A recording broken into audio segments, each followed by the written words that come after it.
Hello everybody and welcome back to another Toonkind at 12 FPS. My name is Avi and today I'll be playing your wonderful, real kind thief boy, Arata Satomi. And with me today is the wonderful, the amazing, the ever incredible... I'm holding up a new reverse card. I put the card Hi! down, we can both be these things. I flip the card around. It's a handshake card. Oh gosh! You've fallen into my trap. Gasp.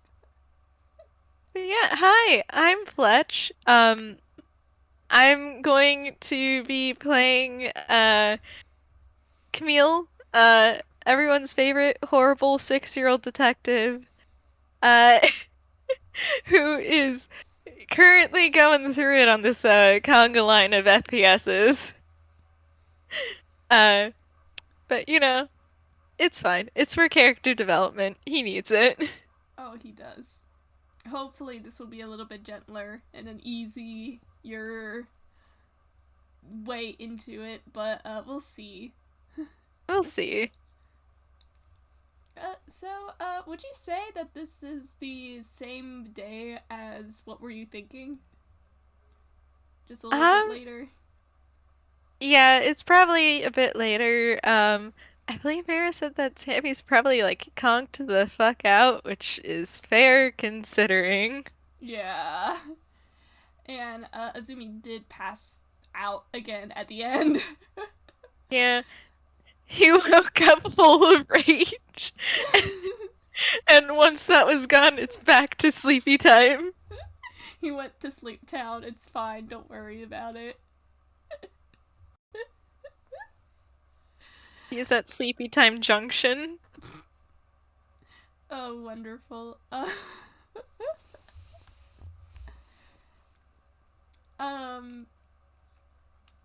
But yeah, today is, well, right now it is a little bit later, probably getting closer to, dinner time. And Arata has dropped by the hospital because, yeah, his brother is sticking around here for a bit. Unfortunately, he is asleep, so he's gonna have to come by his room again later. But he does have another someone that he wants to check in on. His good old rival acquaintance. As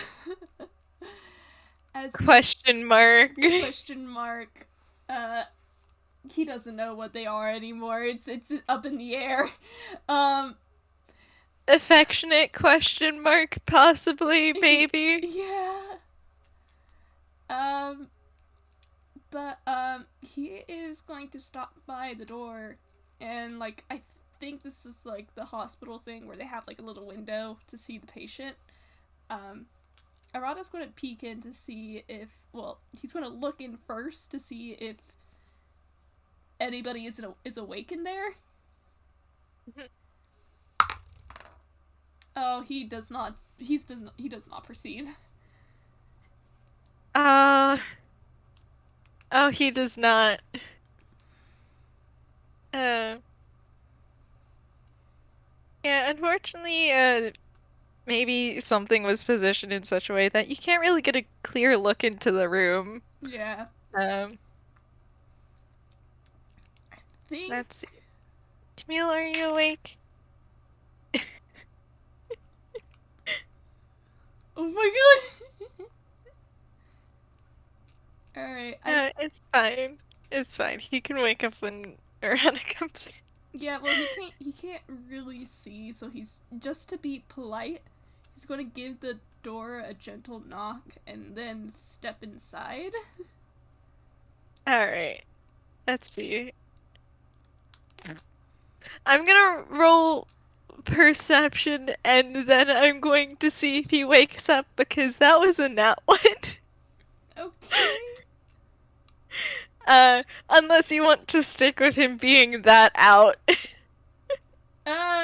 You can roll. I let you roll. Okay. Okay, so he hears. So let's give him advantage on waking up maybe. Okay. Okay. He's awake. He wakes up. Yeah, I think Arata kind of like steps inside. He still has his bag with him, and well, he got a 7 on his perception. I don't think he's noticed that you specifically are awake. Camille, there's this random guy in your room, and his gaze has fallen on Azumi, who is passed out. And he just goes, "Oh, you dumbass." Hey, Arata, you have a 6-year-old squinting at you. Like, Camille sat up in bed, and he is just squinting. Do you notice, my boy?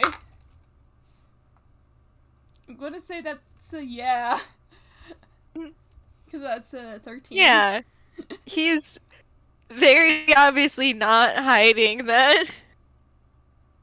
I think Arata like slowly turns his gaze to look to Camille, and he's just like, "Oh, sorry, did I wake you up?"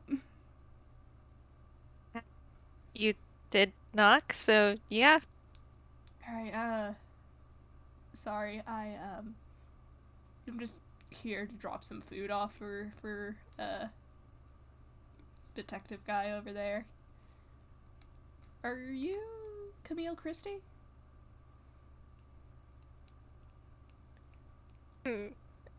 Let's see. Are you... Okay, are you going to be a good boy or are you going to be a paranoid boy? Paranoid boy. Got it. Already. The trend continues, and it's fine. Maybe he's getting the bad rolls out now. I don't know. Let's hope. Let's hope. Yeah, Camille, keeps squinting at you, like, and you know him how? He has noticed that you did not answer his question. And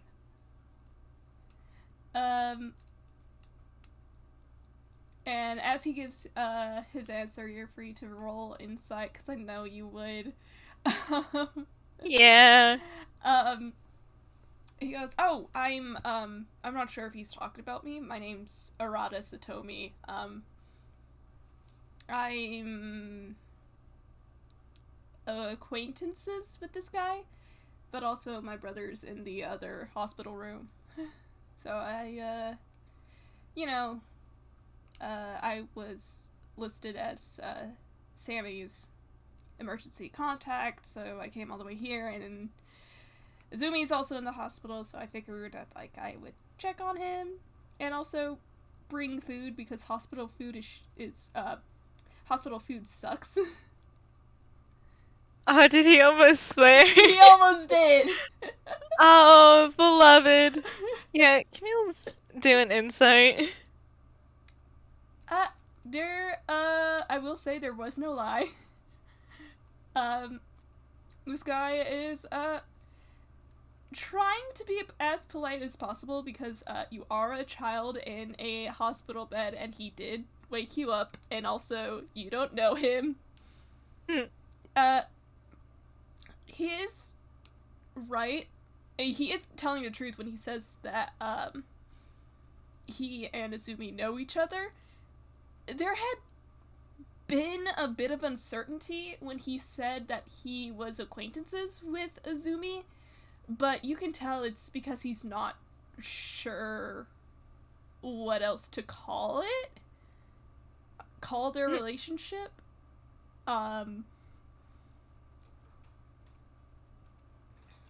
Yeah, Camille relaxes at that, like, oh, this is a kind of known person. And also, he does know Sammy. They kind of just had a whole bonding moment together. Yeah. As much as yelling at someone can be called a bonding moment, it's fine. Don't worry about it. It's fine. They're friends. And so like, hey, if this is Sammy's brother, this is an okay person. So he relaxes and goes back into his usual baby act, gives you a big ol' grin. And because I'm yeah, yeah, that does not make it. Because he is a little stupid and has bonkers of the conquers, he just gives you a smile like, "Oh, you're Shiro's rival, right?" Uh, um,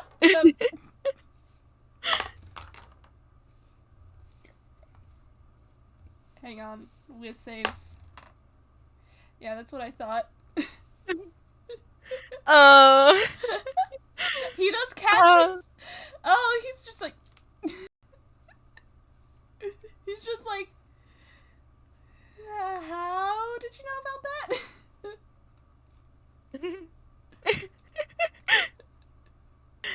that? He blinks, and is just pauses for a moment as he replays his words, has a realization, nods, and is just, Sammy mentioned it, the first time you met, because he didn't know, Shiro was alive?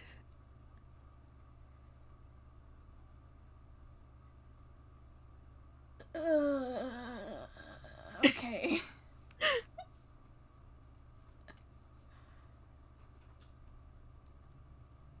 Okay. You see Arata just kind of like rub a hand against his face, like takes his glasses off in the process too. I swear, this is like the second time. This has never happened before. Well, it's either the second time or it's never happened before.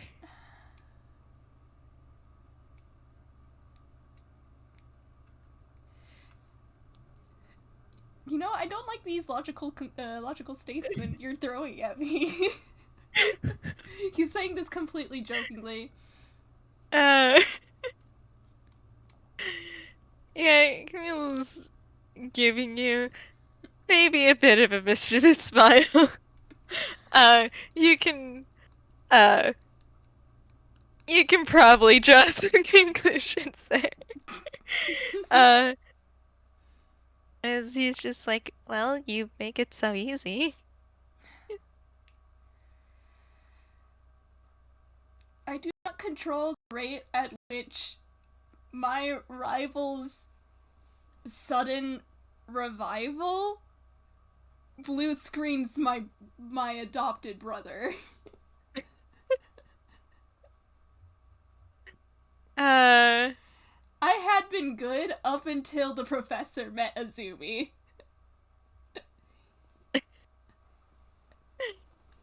yeah, Camille kind of gives a little, nod at that, like, I guess the professor does have a way of finding some stuff out, huh?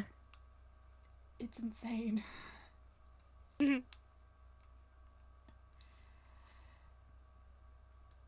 The door has been closed by now. I'm just gonna say that because yikes.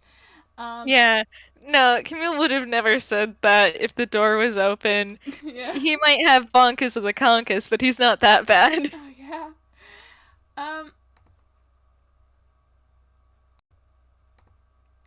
But he kind of just like shrugs and he says, oh well,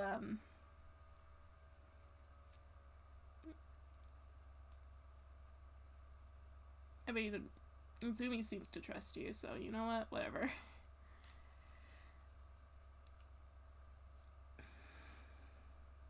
Yeah, you want to roll insight? Yeah.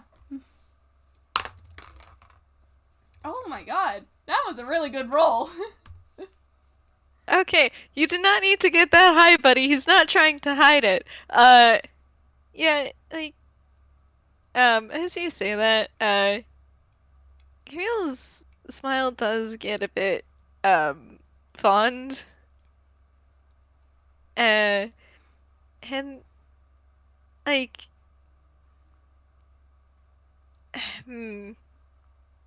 what is the word for when you are complimented and enjoy it, but you're not, like, flustered about it?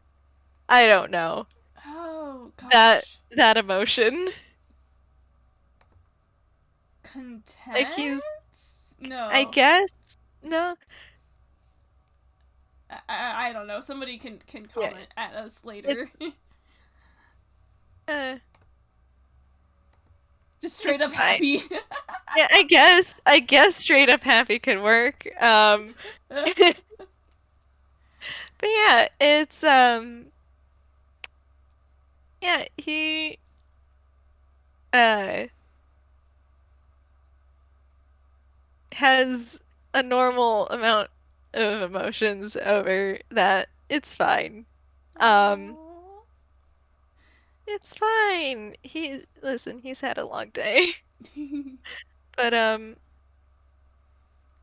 he kind of just shrugs like, I really did not mean to find it out. And he's got kind of an exasperated look on his face now. Let me guess, it was the brother's line, wasn't it?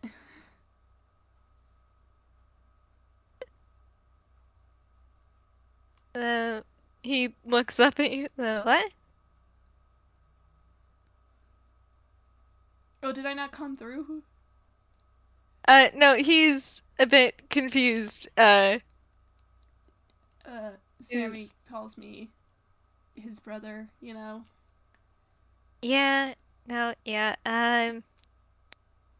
well, I, uh, had half of a name, and, uh, from that, yeah, Oh. and then I found out the other parts, and, uh, he lets out a little groan. Maybe too good of a detective. And he chuckles and walks further into the room.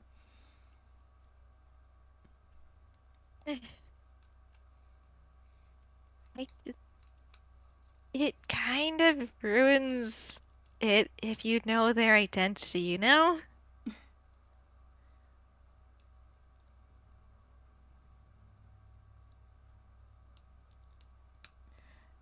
I mean, that's half the fun, isn't it?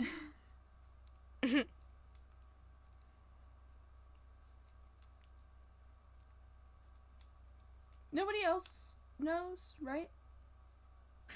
He shakes his head like, I sure didn't tell anyone. But Sammy did also shout that to Detective Moria.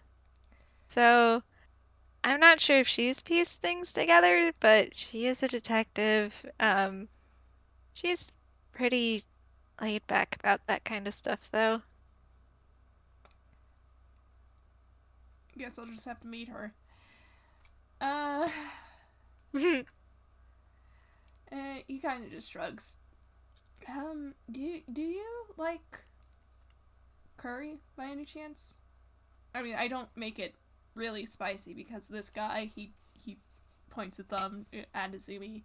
I don't make it. I didn't make it spicy because this guy isn't. He can't handle spice. Real snorts at that.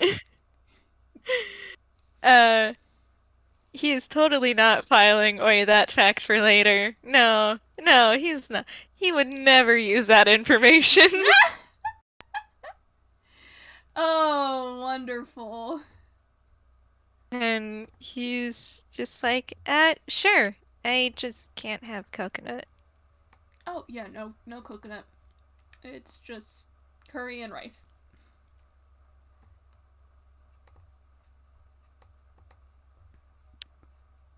Camille nods at that, then it is just like, then yeah, I like it. Honestly, anything's better than the food here.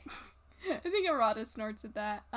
Give me a second. He's gonna reach into his bag and pull out a takeout box. And I believe prestidigitation can warm things up a bit. I think so. Yeah. Yeah. Just to check.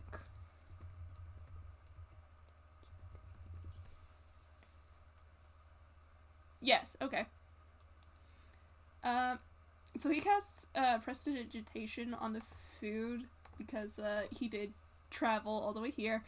And he is real kind. He is real kind. So to make sure it's still warm, he hands it over to you and with a one of those plasticware wraps, you know. Mhm. Yeah. Camille takes it with a small thank you. And question, does the takeout say last one in?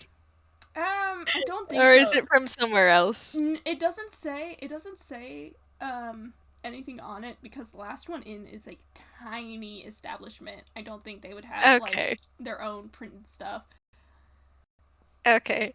Cause if it did, Camille might actually hesitate for a moment. Not yet. Yeah, it's fine. It's fine.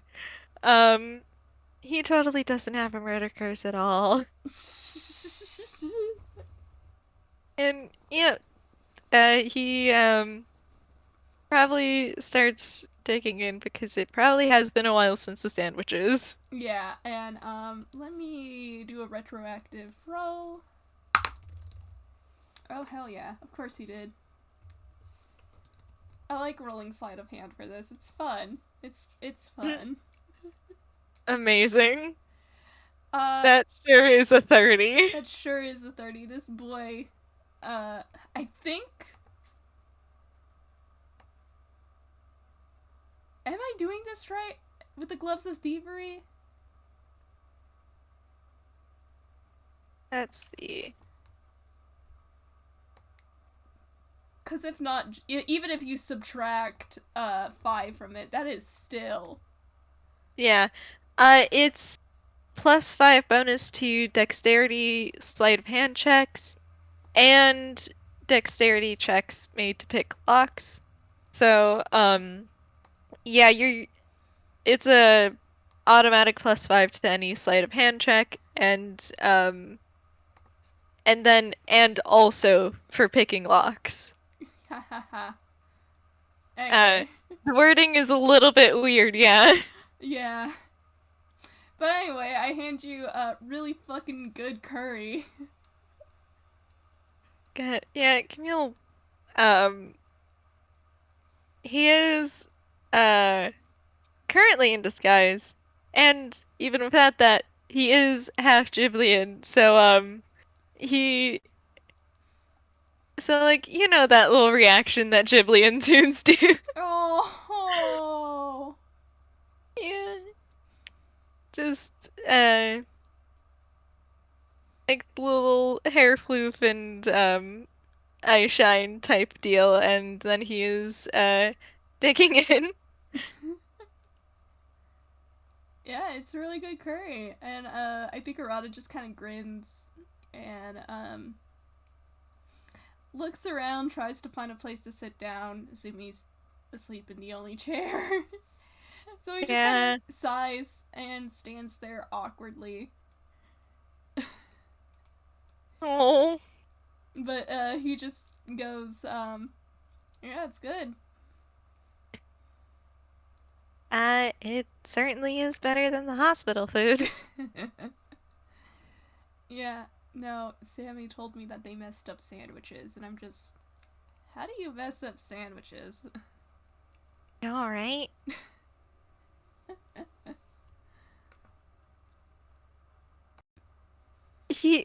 He really did almost take a pot shot at Azumi.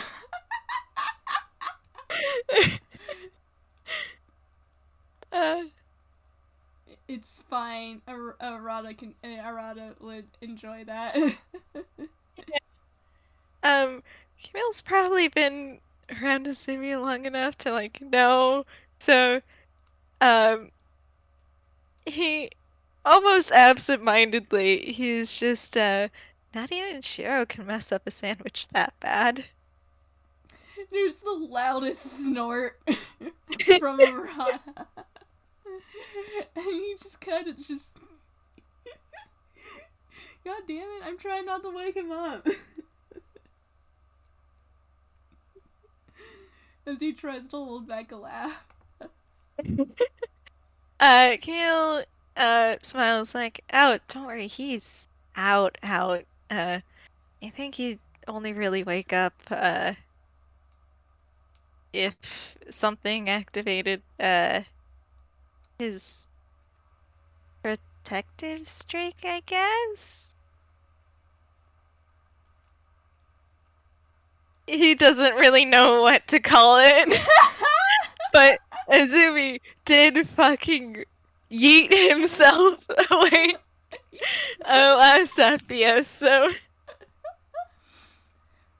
And Arata kind of looks over to Azumi, looks back to Camille, and he just kind of just nods.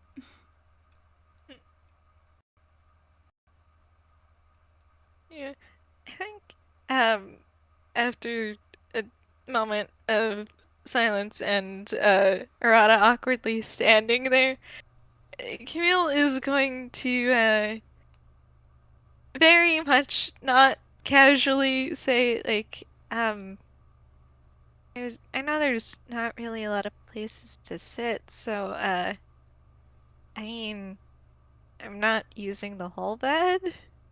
Oh, are you sure? Like, I didn't want to intrude, you know. He nods, cause, like, it's not exactly like there's anywhere else to sit. Yeah, right. He takes a seat. Sets the bag down too.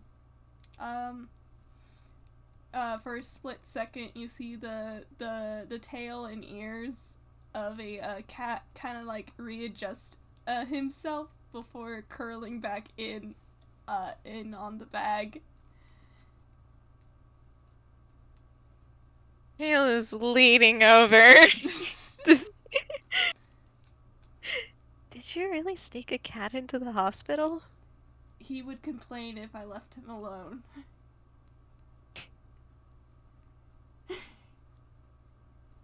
That is fair. You just hear from the back. I hold Genie very soft. Yeah, I think now that you've addressed him, Genie kind of pokes his head out of the bag to look at you. Yeah, Camille looks back. That's a kibby. That sure is a kibby. Arata says, well, if you don't tell anyone, he was never here. And my lips are sealed. And do you wanna roll insight actually? Because yes. Alright. That's not too bad. 14.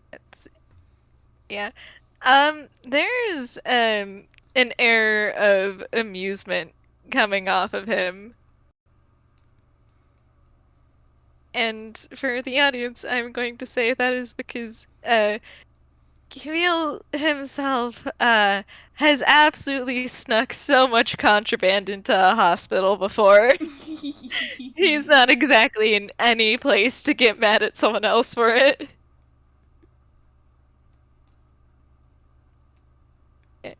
I can do something cute with this. Hang on. Oh. I think with you looking at back at Jeannie kind of just takes the opportunity to like step out of the bag and walk up close to you. Oh. Camille's probably finished the curry at this point because it's good curry. And he hungry. So he probably sets it down aside on the nightstand to nudges it out of Jeannie's immediate reach, out of instinct, and because listen, I know about Jeannie, Camille does not. And he just holds out his hand for a sniff. And Jeannie sniffs it and then pushes his head into Camille's hand.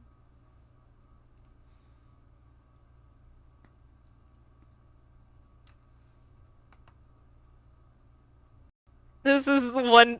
This is what he gets against his save. Yeah, it's fine. He is handling the cat with a normal amount of happiness, and just starts kind of gently petting. Yeah. And I think Arata's actually. You said the curry is finished? Yeah. Yeah, I think Arata might pick it up and throw it away for you. But as he does, he says, yeah, his name's Genevieve. I call him Jeannie for short. And you can roll roll perception, or I could just base this on your passive, because Jeannie does have a few things. Okay. That's 24. Alright. Okay, yeah, you're disgusting detective mods, of course. Mm-hmm. You would have gotten this either way, I think.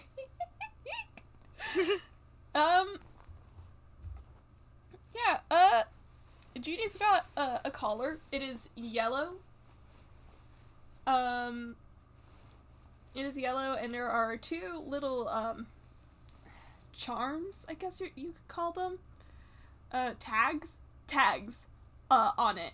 One of which is a normal looking, little, metal name tag that has his name on it. It's engraved, and a phone number and an address, as the, like, if lost, return to here kind of thing. The address, leads to, the address, has a name of an establishment called, Legree Cafe. Oh. Yeah. And the address, from what you can see, is in Okashima, Yedo. But there is another tag. This one is a blue gemstone, a really pretty blue gemstone. And on it is engraved a kind of insignia of a very fancy looking letter V. Like V as in vanish or whatever. Yeah. In a wreath. And below it is an engraving of a word in a language you don't recognize. That's fun.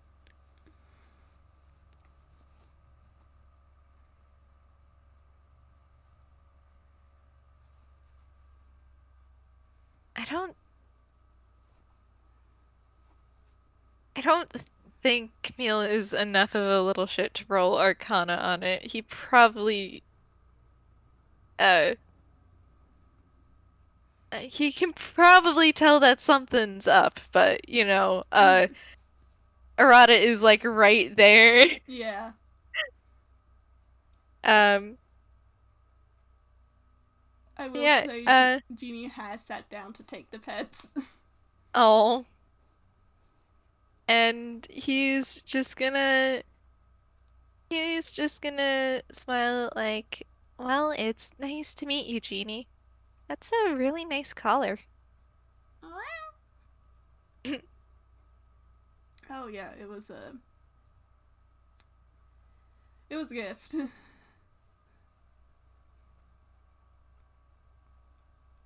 um and Arata kind of just sighs and shrugs, and he's sitting back down after he threw away the takeout box for you. And he's like, I'm glad you like the food, though. I can bring you something else tomorrow. That would be great, actually.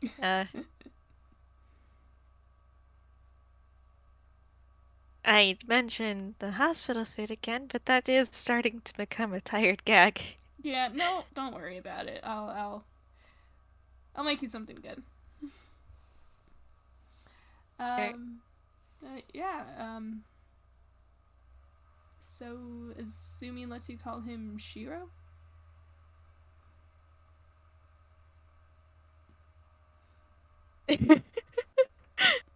uh, Camille kind of just blinks at that. He had not noticed that, he had started doing that casually, because again, it first started with him, with the whole fake, Big Bro Shiro act. Aww. Cause, it's, more authentic. Which is Oh my totally, gosh. it was totally a real thing. It was But real at yeah, the time. yeah. And Camille kind of just blinks at that like, I did not know I was doing that. No, I think it's cute. I just wanted to Is it cool if I call you Christie Coon? It is a good thing that, it's a good thing that he did kind of get a debrief on that kind of stuff. And he nods like, yep, that's fine. Um, and I should call you. uh, Honestly, whatever works. Whatever's easier for you. Well, I don't want to be rude. Uh, you can call me Satomi-kun. Or Okay. Satomi. Whatever works. And he nods at that, like, okay, Satomi-kun.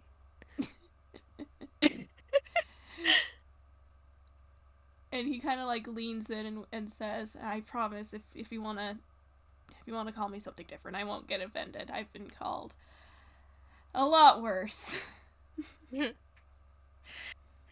If if your nightlife, I can only imagine. He snorts.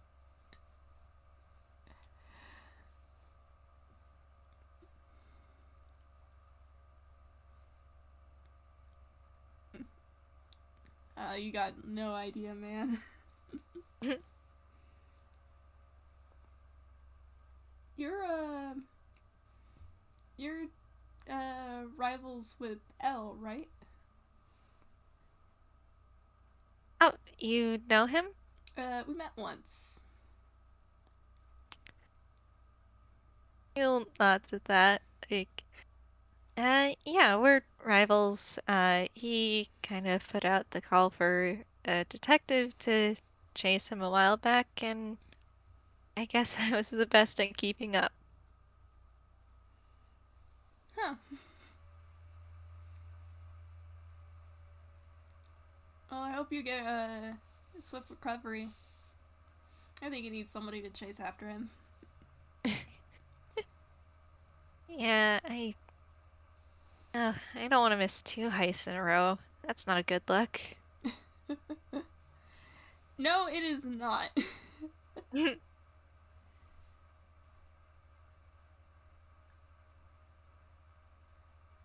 Yeah. Just Arata knows something Camille does not. It's fine. It's fine. Yeah. Um, Oh gosh, I have 2 things. Arata, why do you give me 2 at the same time? it's because he's a clash star. That's It's fair. what they do. It's fair. That's true. I think after a minute, but I think he does actually I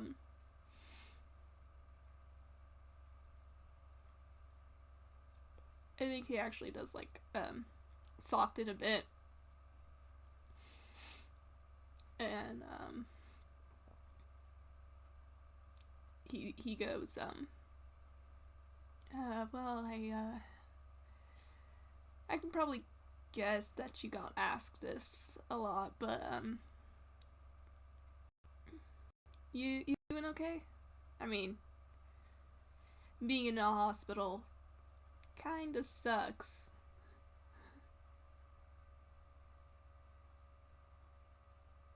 Okay.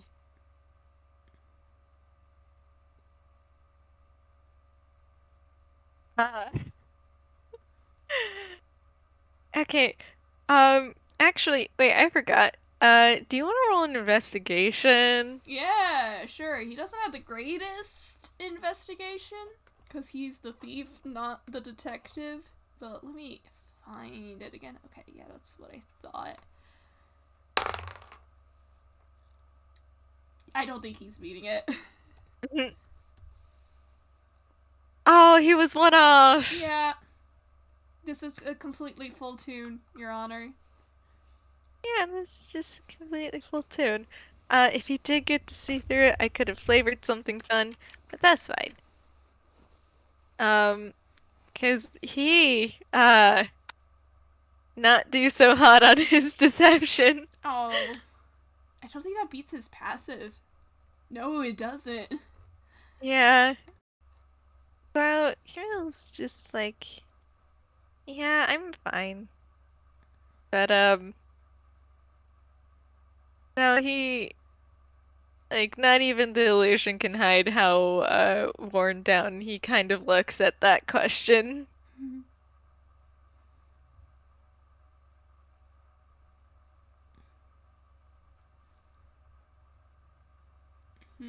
How do you answer this? I think by now, Jeannie has kind of like loafed beside Oh. Camille. Oh. Yeah, Camille's probably been, absent-mindedly, like, gently petting Jeannie this whole time. That's adorable.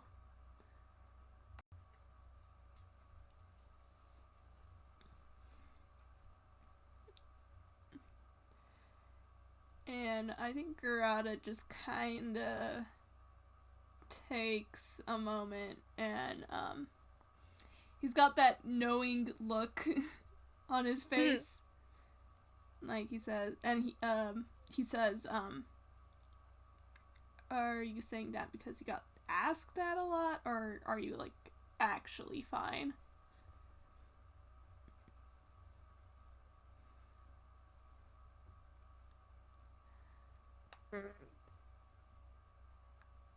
No, he's just getting bullied.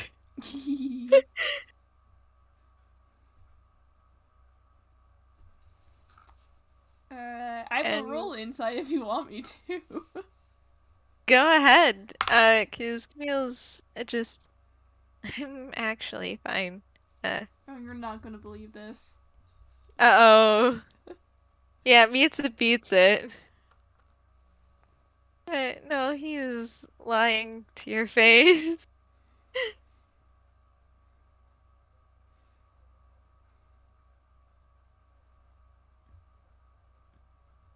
Hmm.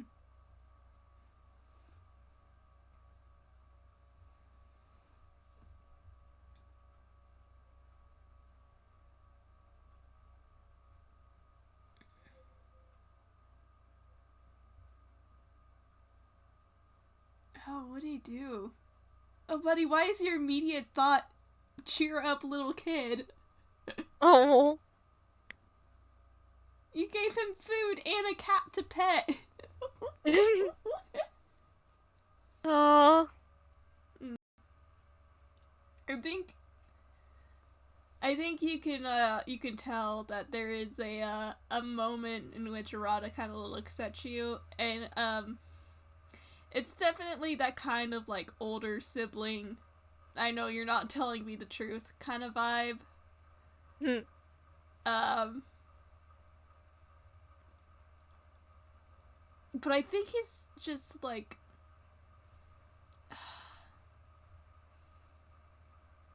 Hmm.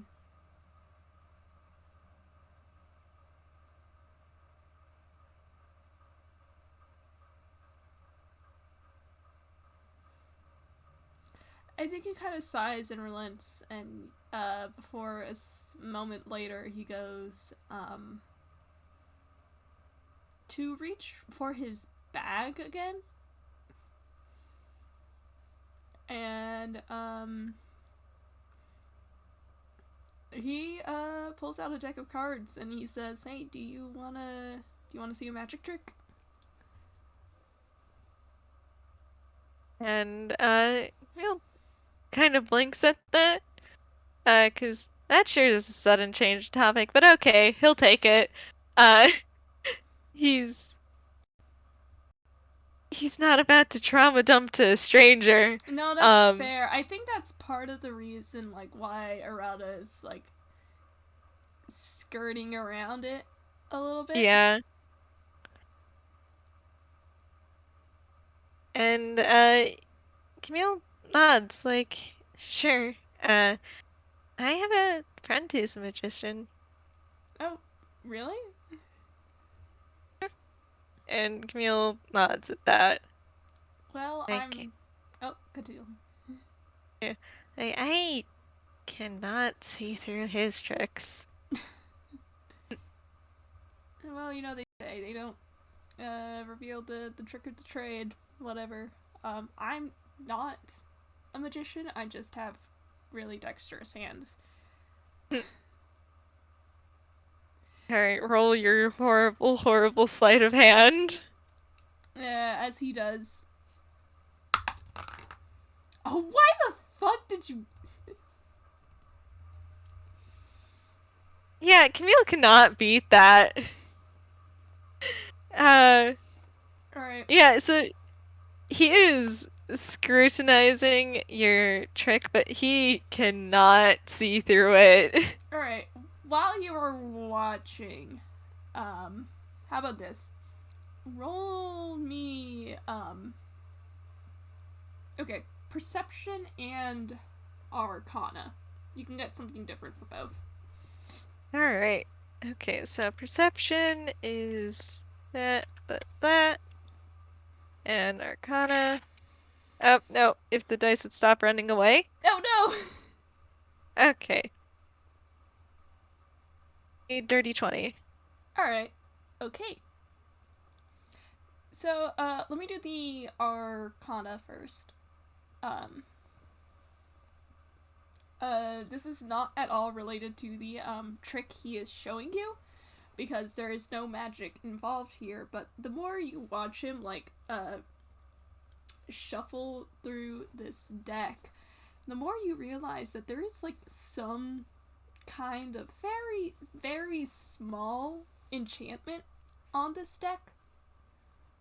Not enough to, like, actually do anything, like, incredibly powerful.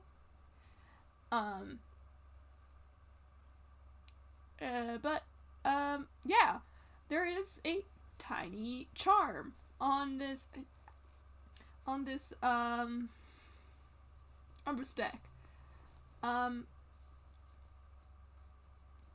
And And with your perception, he before he starts the actual trick itself, he actually shuffles the deck and shows you that he's shuffling it. You realize that that this is a tarot deck, not a deck of playing cards.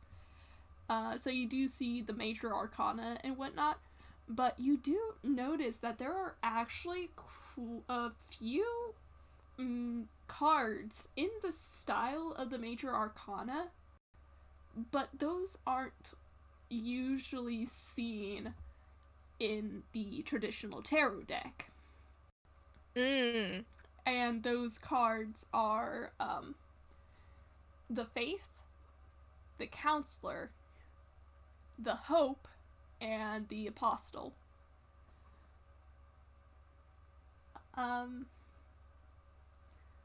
But with that out of the way,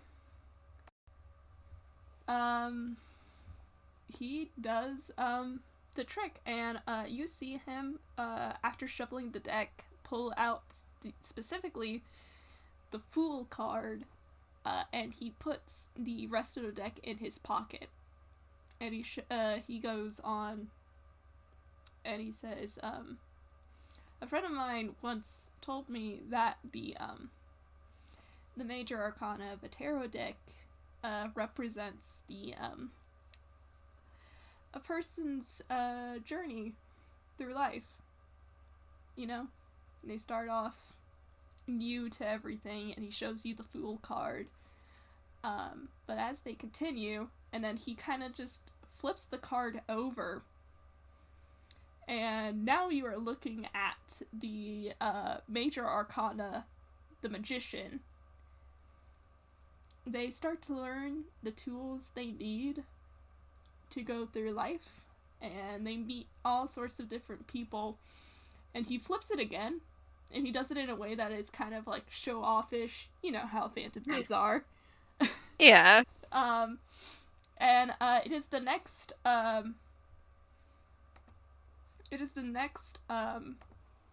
major arcana. I believe that is the High Priestess.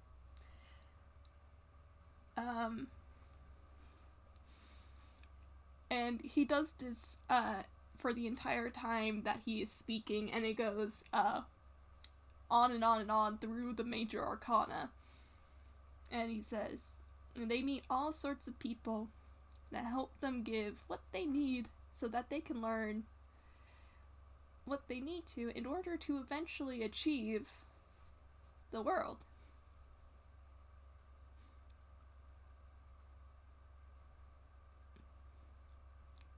And that's the trick.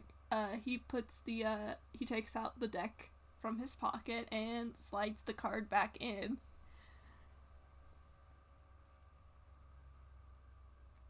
Man. This is so soft. How dare you? I hand you a soft boy. He is a soft boy. Yeah, Camille is, he's very interested by both, like, what you're saying and to, like, kind of try and see through the trick, though he cannot. And once you're done, he kind of smiles at you like, are you sure you don't want to consider a change of occupation? Hey, look. Phantom Thief by night, chef barista by day. I'm doing what I love either way. I suppose that's fair. And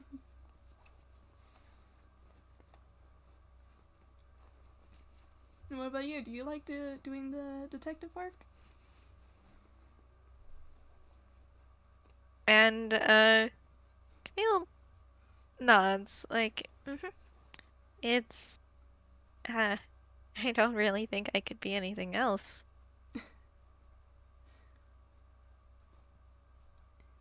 It's nice to have something you're passionate about. He nods at that.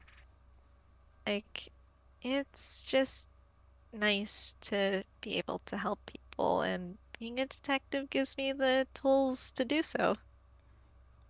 Yeah, and he kind of glances over in Azumi's direction. I see you got, like, a pretty good one backing you up. even if he can be kind of mean sometimes. Camille snorts. uh, and I don't think Azumi has ever been mean to Camille specifically. Yeah, every time he has gotten, like, angry and, like, yelled at Camille, it's been out of concern. Yeah. Um, Which is very funny to me. and I think that might actually lead into what Arata wanted to say next. And he says,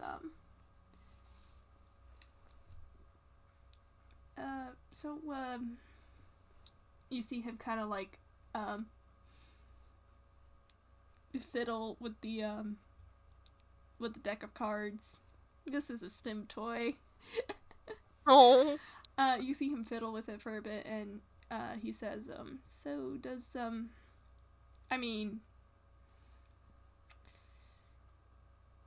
what do you think of Azumi? And Camille tilts his head like,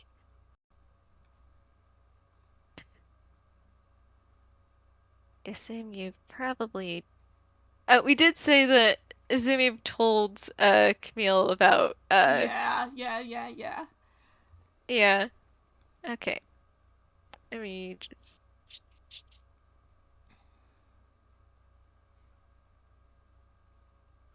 And Camille pauses for a moment before he goes, well,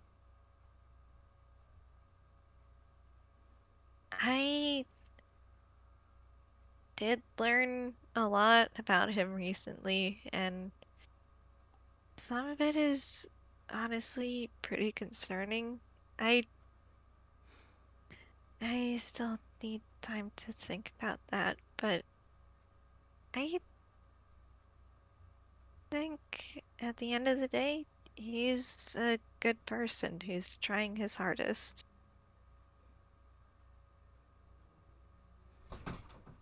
Oh, Jesus Christ, sorry. Monkey just scared the shit out of me. Oh no! Kibby crimes!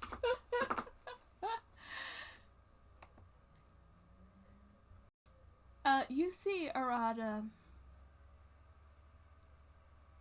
His gaze softens,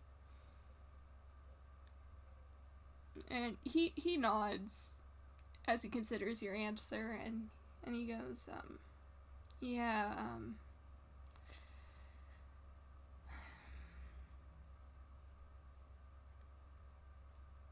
Azumi's, well, he's Azumi.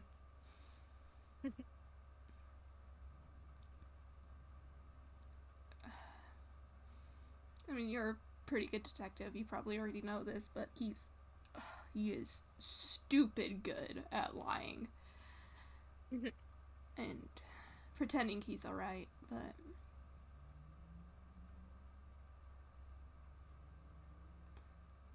you know how it is. It's... Oh, sorry, I probably shouldn't be talking about this with a kid. You're already in the hospital with your own problems. It's fine. Is kind of what we both have in common. Well, that and Sammy.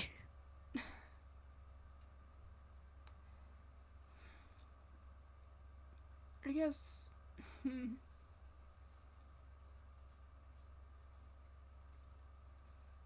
He shuffles again, and the deck of cards, and he says,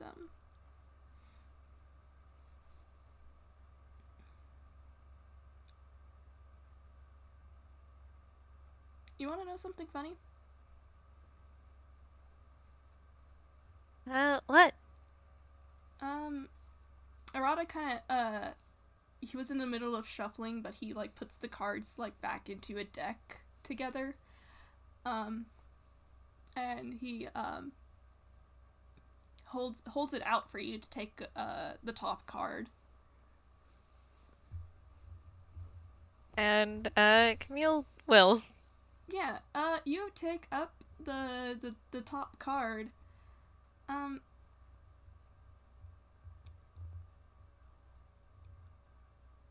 The card you pick up is the Major Arcana Justice.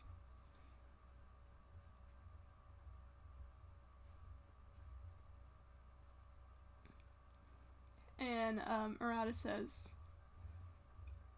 you and Azumi have a lot in common, don't you? You can't say that again. Let me guess, it's a concerning amount in common. Yeah, a little bit.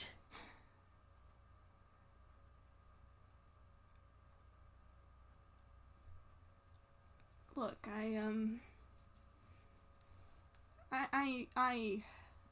I know we just met, and I'm not even the Phantom Thief you're supposed to be chasing, but, if there's one thing I know about Azumi, it's that he needs people.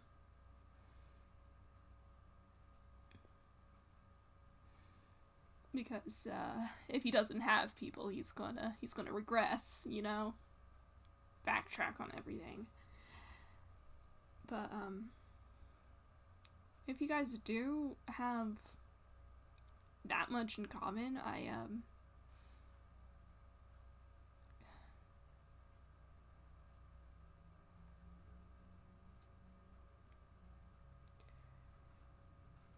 do make a great listening ear. It could be about literally anything.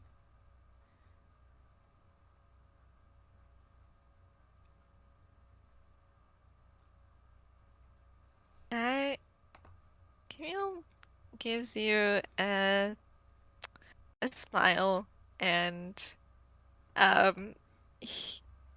going to be like, Is he being a little shit?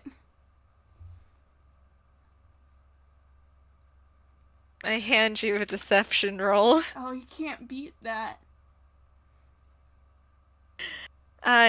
Yeah, he really do be like Azumi.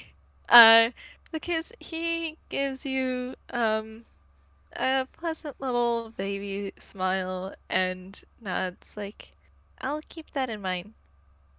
Thank you, Satomi-kun. Right.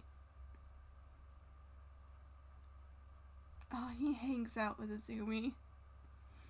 He does hang out with Azumi. Oh, he hangs out with Azumi. I feel like he recognizes that tone in some fashion. But this is his first time meeting Camille.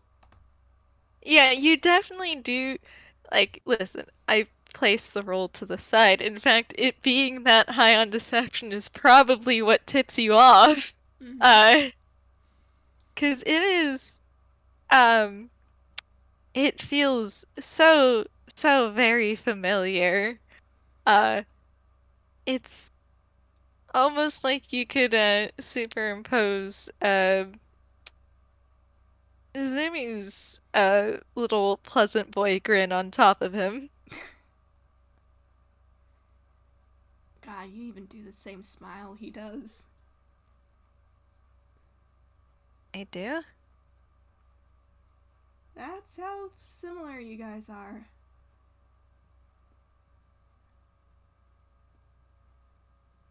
Huh. Look, he's given me that, he's given me that kind of, pleasant smile, when he's trying to like please the people around him. You don't have to do that. If you're look, I got a thing going on with masks. I'm trickster of the spirit rogues because like obviously I have a thing with masks. But the thing is,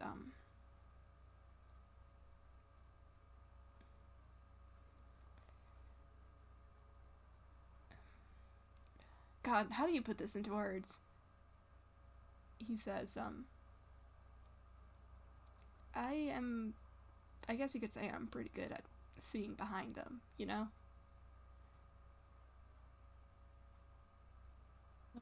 Camille tilts his head, but he doesn't say anything.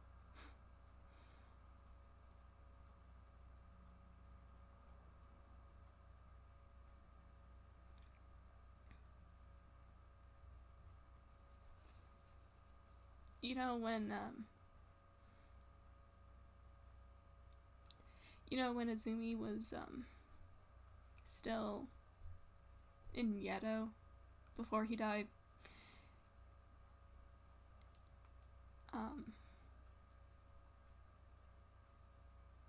he was kind of like he was the biggest name everybody ever talked about in Okashima, you know? He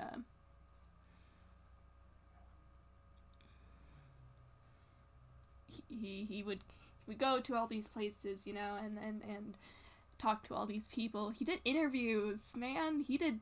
I first met this guy when he was giving an interview at a radio station, and my class just happened to be having, you know, a school field trip at the same time, and that's how we met. But like in front of the public, you could look at that smile and you would never know what was going on beneath it. But he used to say that all he ever wanted to do was relax from being the detective prince, you know? It was just another mask.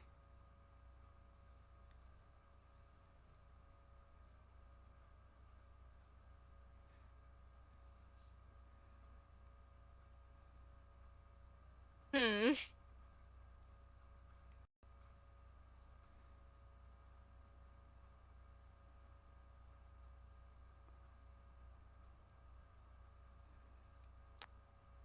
But like,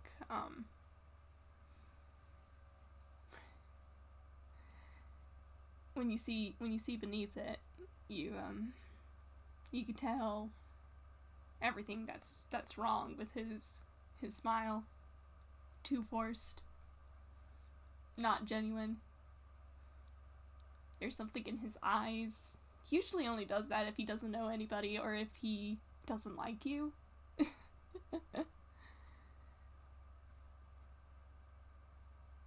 Oh, that's that. Like, yeah, I've seen that smile before. Because he probably has with the police, considering how infuriating they can be. Oh, absolutely. And then Arata just kind of says, you have that same smile, kid.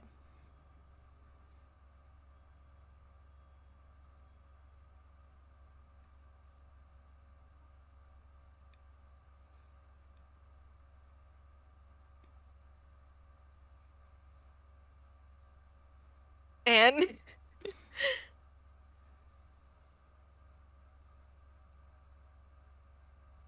Yeah, and I'm not asking you to take it off, because God, we just met. But like I said, once you've seen through it, you can see everything that's wrong with it, and you know,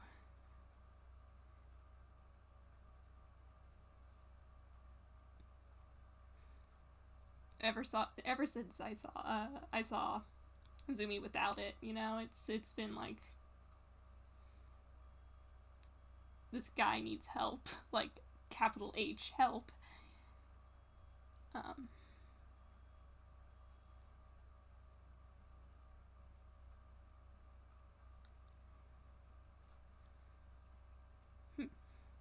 Me sitting here, hands on hips as I look at Camille. Did you learn anything from the last FPS?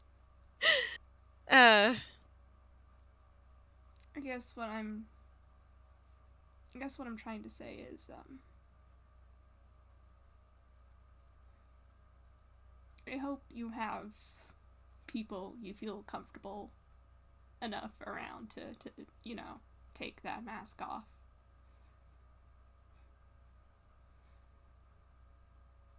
I mean, you seem pretty close with Azumi. He won't even let me call him Shiro. oh, that kind of just happened because I slipped. He's kind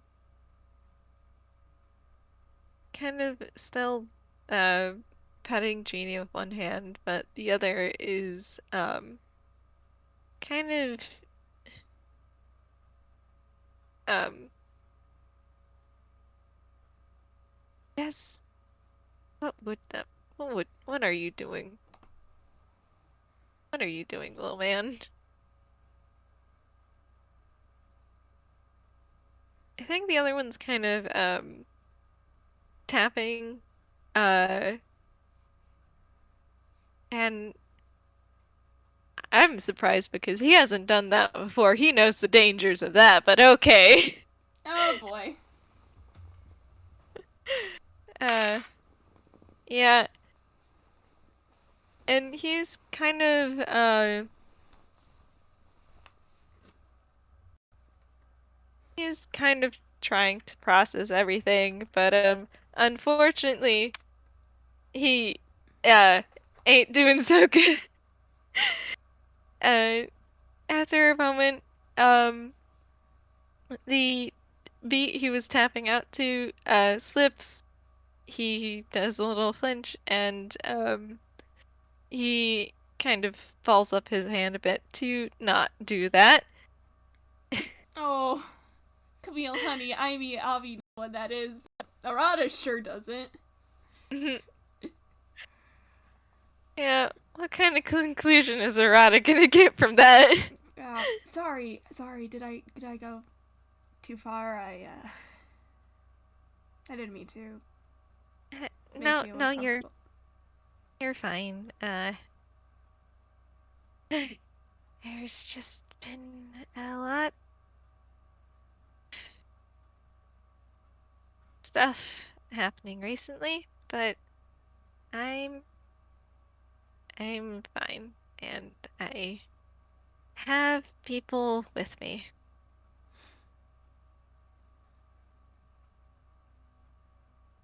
Okay.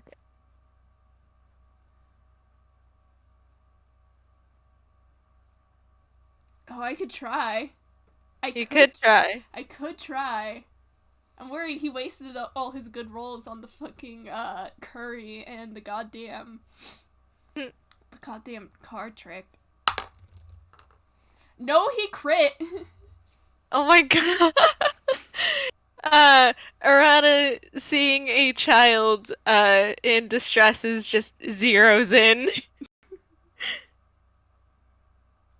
You can make another investigation roll, I guess. Oh, here we go.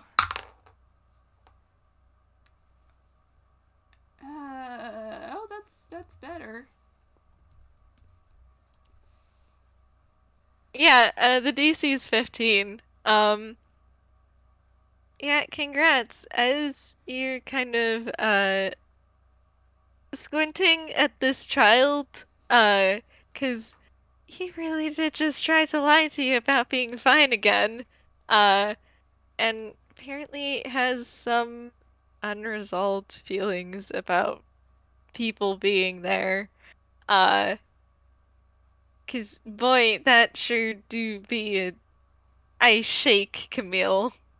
Horrible child. Goes in the trash. But yeah, on top of that, as you're squinting, you manage to squint hard enough to see through his disguise.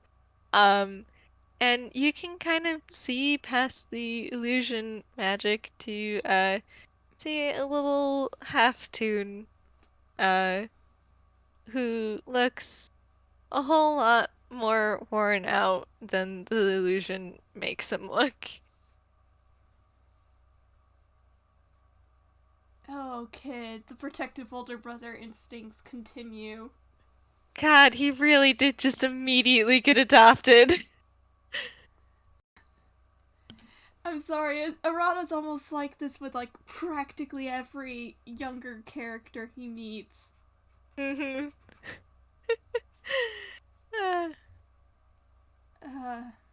Man. He says, he kind of smiles, but it's kind of like that smile that is bittersweet. And he says, Oh. you even say that in the same way he does too.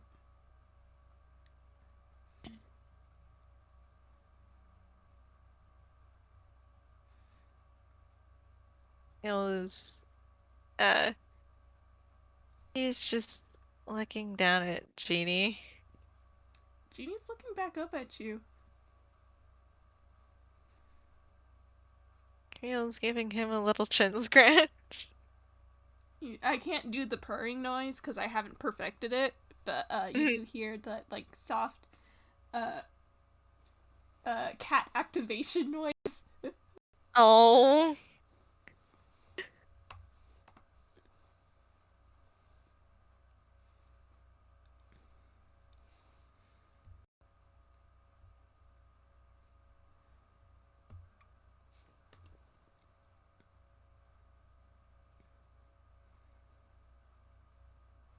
I think Arata might circle back on this.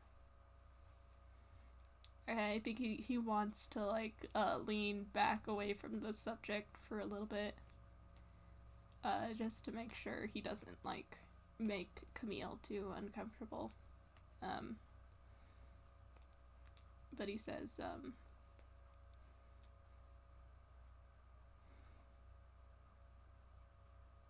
you look like you're bored here. Camille kind of snorts, like, well, hospitals aren't exactly known for being the most exciting places. Arata kind of chuckles at that. And he says, I get it. It's not like they have a whole library in here. Do you like books? I feel kind of snorts as Arata swears, and is just like, you don't have to hold back from me. I can promise you I've heard worse. Arata pauses, looks over to Azumi. Surprisingly not from him. Culprits don't tend to, restrain their mouths. Alright, you know what? That's fair. Camille nods at that, and after a moment is just like, and yeah, I do like books. I am a detective after all. Let me guess, detective novels?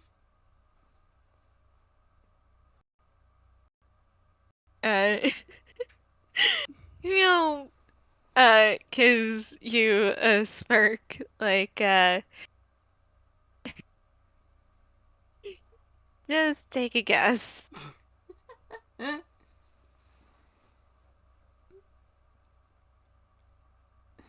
He kind of just laughs. Oh gosh. You ever heard of Yui Nakamura? Uh, okay, yeah, I'm remembering if I'm remembering the persona names right. Yeah, Or not, yeah. that's the Yeah, Camille perks up at that, like, oh, yeah, Shiro got me, Murders in the Fog a while back. Oh, seriously? Damn, you beat me to it.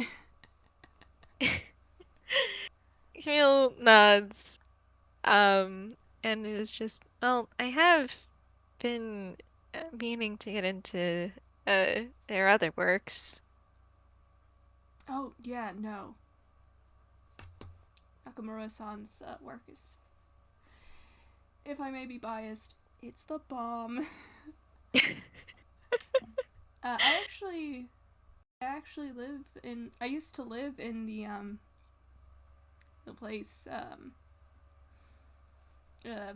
Murders in the Fog was based off of.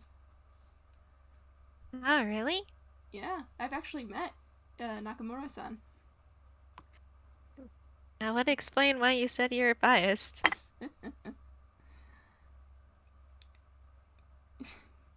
Yeah, he's cool. The funny thing about this, for the audience, Yui is the name of the Persona 4 protag, XP.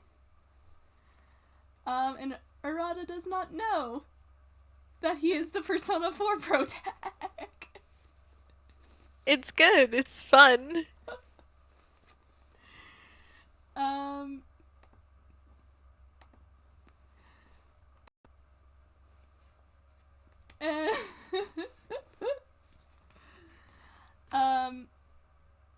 He says, actually,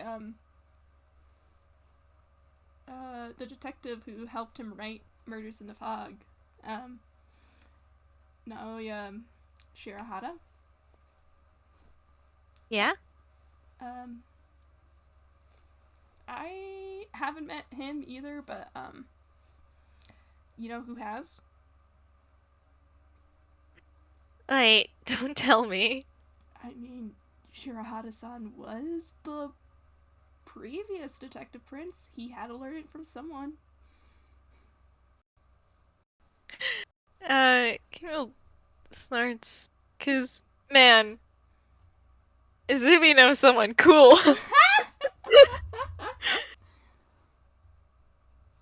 Like, yeah, sure, okay, Azumi's a celebrity, however,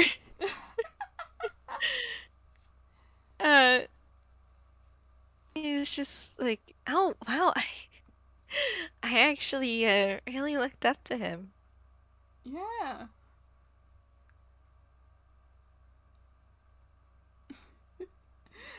Arata thinks that's very cute, and like, in my head, the only words he is giving me are keyboard smashes. Oh, I hand him a very cute, very small child, and I wait for him to realize how unbelievably fucked up the child is. I mean, he already knows that he's so similar to Azumi. Yeah. I put my head in hands. Yeah. Yeah, it's fine. It's fine. It's good. It's chill. Also, Camille just barely able to restrain himself from tacking on as a kid. Oh gosh.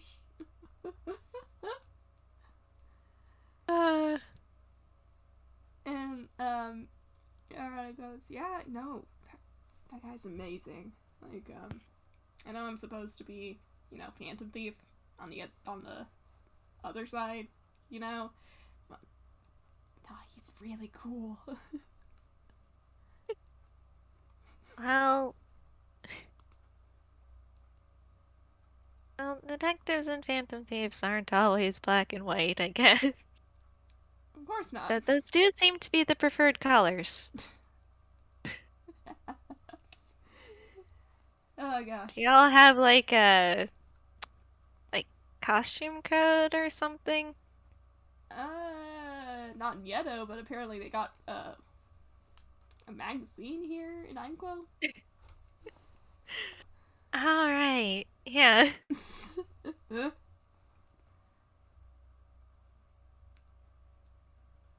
I mean, the rogues got a shtick, and that's the masks. You know how it is. Yeah, Camille nods. Like, yeah, you gotta have your shtick. Changing hearts and wearing masks.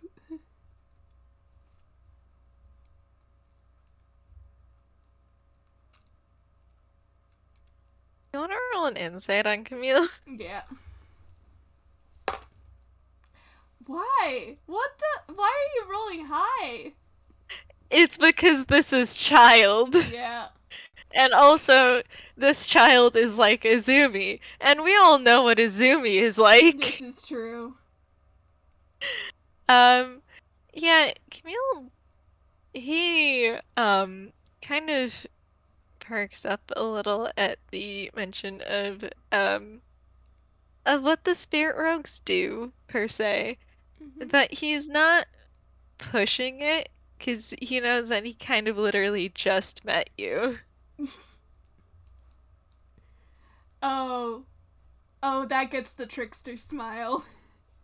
And it is the smile that is so mischievous. And he says, oh, come on, I gotta keep some of my secrets, right?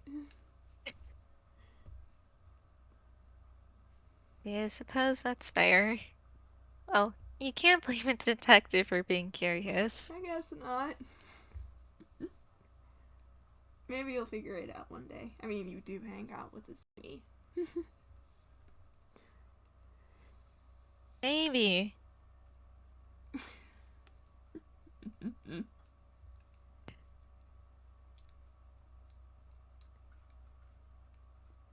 And he remembering that Camille knows LeBlanc.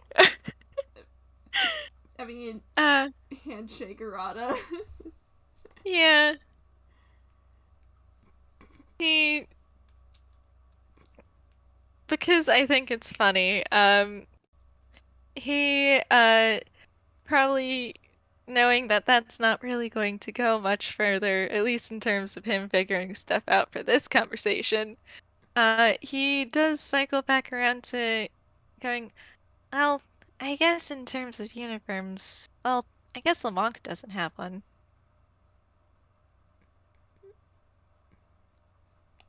I don't think he's pieced together that you'd like actually know him. I think because Lamont the Third is so famous. Very famous, yeah. Yeah. You don't know that this kid he knows a lot of Phantom Thieves. He knows about a lot of Phantom Thieves. He probably just read up on the monk somewhere. Yeah. And he goes, oh god, yeah, no. I mean, you can never go wrong with a suit and tie, I guess. Yeah. He does like to swap out the color of his jacket pretty often. He nods. I don't think And you're try to gonna brag. piece this together. Yeah, I mean, Arata could try to brag. This kid does seem to, in a roundabout way, be a fan of Phantom Thieves. Yeah, give me like 1 second. Alright, let me Yeah. see if he actually does. You know what, I'm actually flipping a coin. Fuck rolling. Alright, he does. This is gonna be great. He is kind of a dork, though. Like, a big dork. Let's see. How well can you... Okay. Camille's pretending to, he's conned on. he's gonna hold on to the Oblivious Kid act for a little bit longer. Oh, wonderful. As he's just, oh, have you met him? I met him once. Yeah, a while back. Really?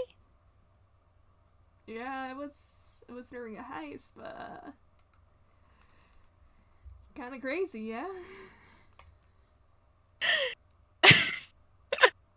I swear to God, if you drop that he's an uncle thing right now, Arata's gonna fucking lose it. That is what Camille is planning to do. Yeah. Camille gives you a big old blinding smile as he's just. No way, that's my fake uncle.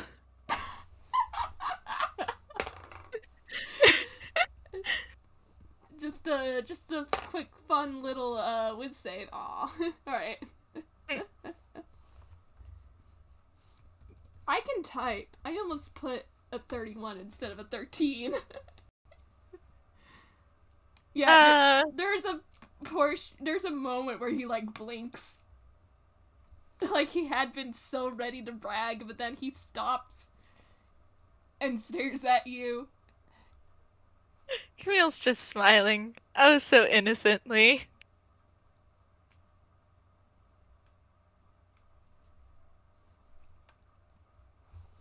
He doesn't say anything. He points a finger in your direction.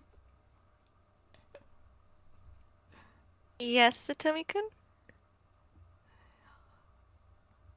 Lamont's your fake uncle.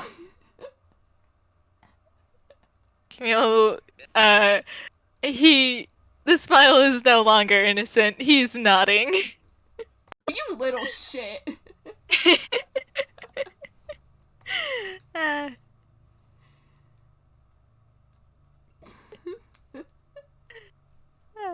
Yeah, we met a while back.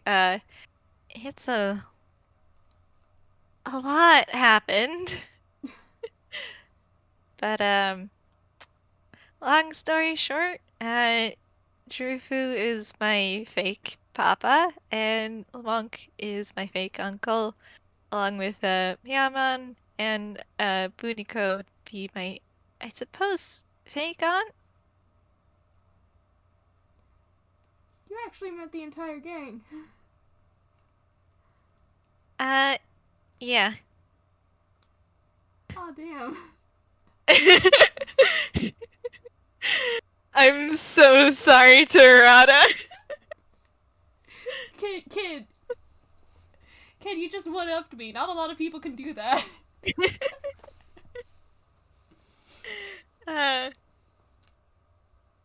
Well, I guess even I am not above feeling a little bit of violence towards Phantom Thieves. Apparently not. But at least you're not threatening to kick my ass like Azumi does.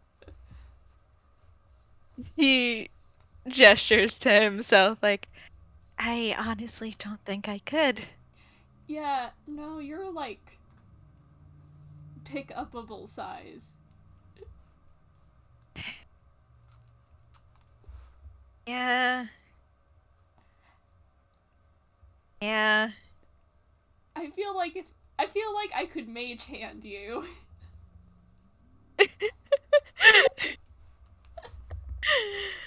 Camille gives you a look. He doesn't have the ring, does he? He does not have the ring on right now. He's like, not right now, you can't. Oh, so I could if we ever met in the field? Shit. An erotic hackles.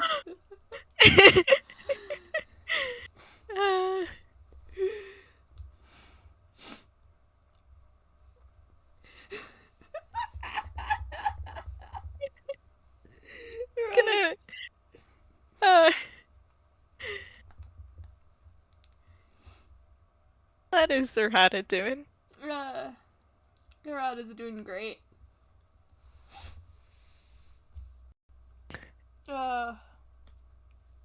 He's trying to circle it back to Azumi and trying to circle the conversation back to Azumi and the fact that Camille and Azumi have so much in common. It is 4D chess time. It is. And I think Arata kind of just goes, hey, so, kind of looks over to Azumi, who is still passed out, and, Arata kind of just leans in Camille's direction, and he goes, do you want to hear an embarrassing story about Azumi? I've got a couple.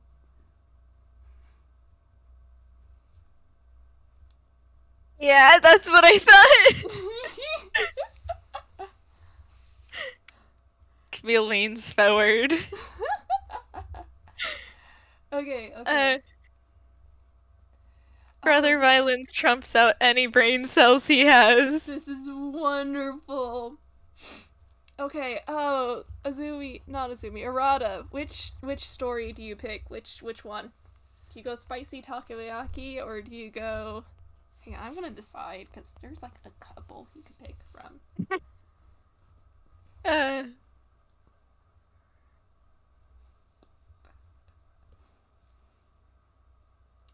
Alright, I guess we're going spicy takoyaki. Amazing. Oh my gosh, okay. So, he kind of, like, leans back, and he says, so you know how I said that, Azumi can't handle spicy food? You want to know how I know that? How do you know that? Okay. So,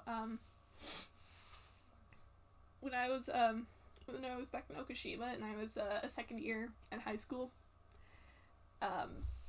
our high school had a, I'm not sure if you guys do school festivals here in Einkoll, but, that's kind of like a thing we do in Yedo. But our school likes to invite, like, somebody pretty well known to do, like, a little, I guess you could say, like, a Q&A event. And our school happened to successfully get, Azumi to agree, to come to the festival and do a whole presentation. I mean, it was the height of the Spirit Rogues craze, so, like, of course. Everybody was excited about it, But the thing is, the festival went on for a few days, right? The day before he was actually supposed to be there, he was there anyway. Apparently he said he wanted to check out the venue. Which is just weird to me because he would have attracted a lot of attention anyway, but this is where it gets funny.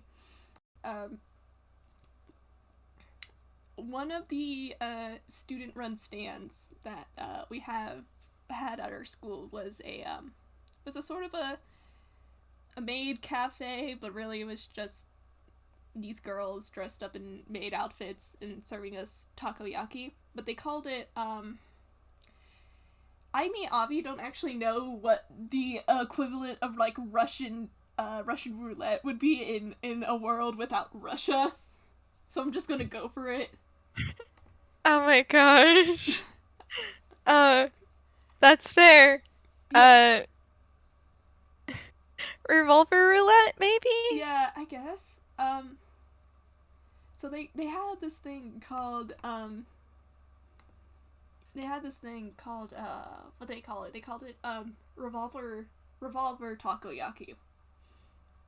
And it was apparently the only thing that they, had, left that wasn't, and he raises his hands to do, like, quotations, sold out. But, the thing is that this was, revolver takoyaki, which means that one of them had something weird with it. But the thing is, you could easily tell which one it was because it was red. So we had that at our table, and Azumi comes by, and, we kind of just, chat for a little bit. And he takes one of the takoyakis. Guess which one he takes? didn't. He ate it in one bite, too. I swear, I've never seen somebody waddle that fast.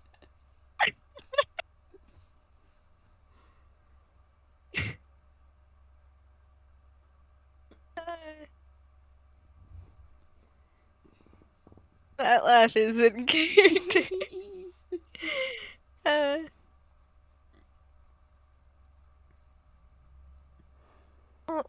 did he do that?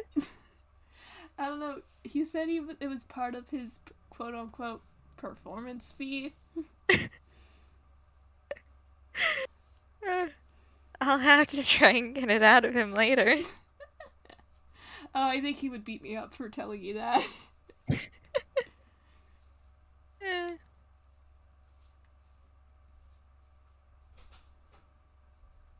And I hold them.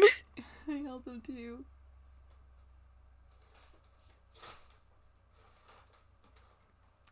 Oh, here's a thing that I cannot remember if we talked about, but I know Mira is in call, listening in live. I love you, Mira. Would Sammy have told Arata about what exactly happened with Camille? You know? Like the defenestration or the other parts? The other part, specifically getting himself kidnapped to...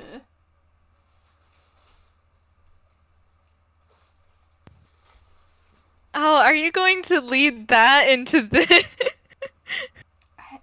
He's gonna try.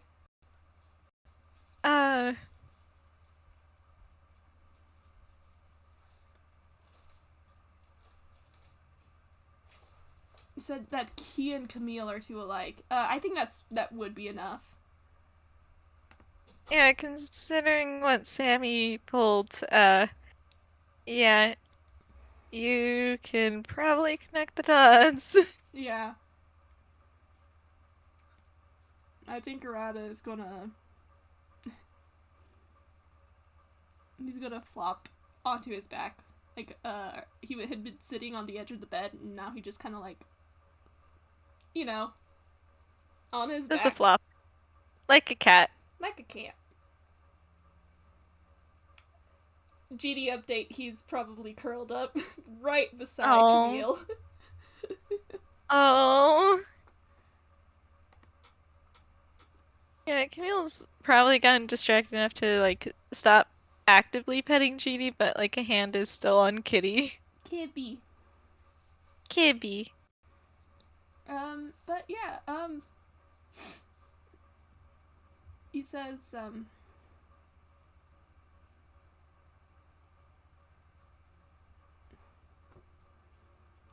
I tell you something?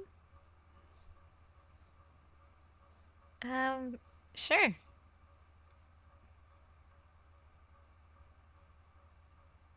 You know, Sammy and I have this, kind of have this same issue going on where we both care a little too much about others than we do care about ourselves. And, I'm going to be honest,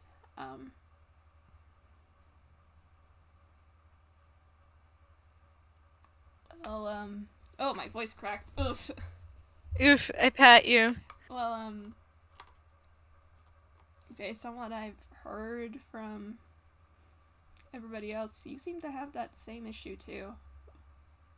You know, caring about others a little too much.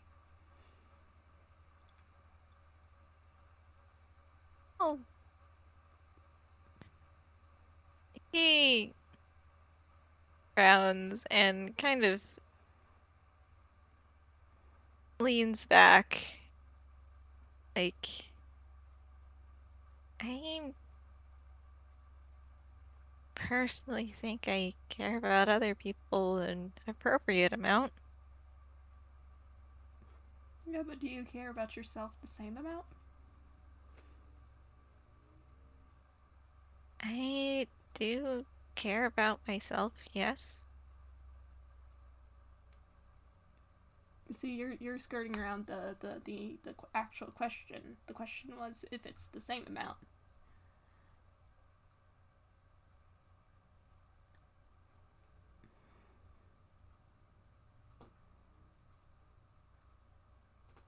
Hmm.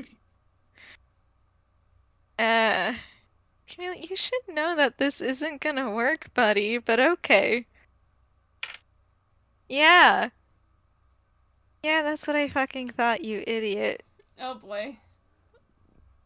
In which way is he? Okay, yeah, no, that doesn't even Yeah. beat his passive. Yeah.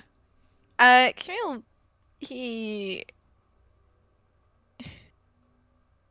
He's just like, then fine.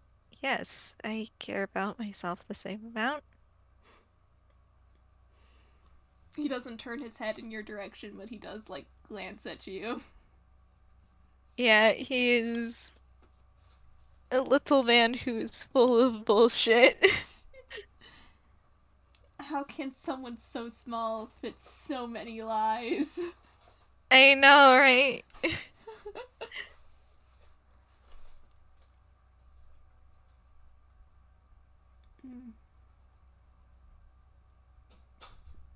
You know, you and Azumi are so like I would make a bet and say that you guys also have the same issue going on. Camille glances towards Cheryl like, he did say something along those lines. Hmm.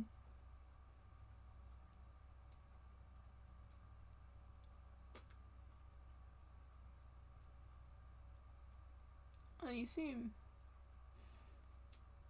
Well, not gonna lie, you're doing pretty good at trying to deflect, but I got a lot of experience with that guy. And I'm doing this thing where as I'm like talking as Arata, I'm doing like hand motions, and I just realized that, and I just had like this out of body experience. Whoopsie doopsies, you got possessed. I sure did. And he says, they're like, I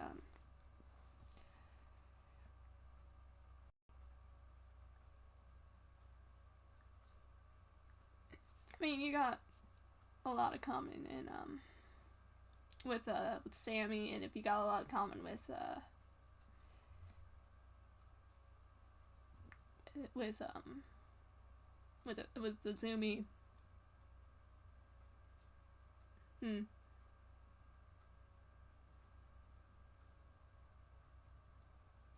I mean, I know my brother and my rival pretty well, I'd say.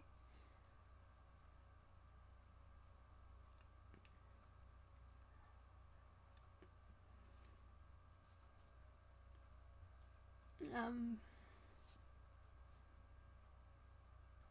Let me guess, it's you're feeling conflicted about something, huh?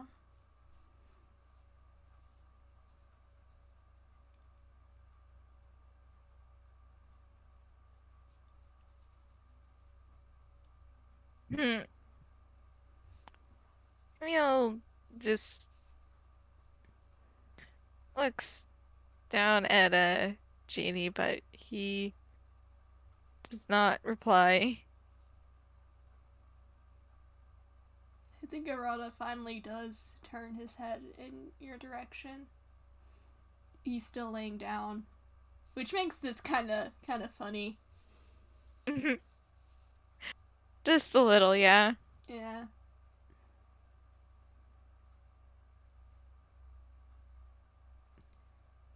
Did you know that okay, this is going to sound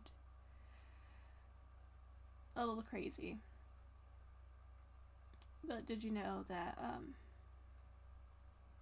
you and Azumi have the same arcana?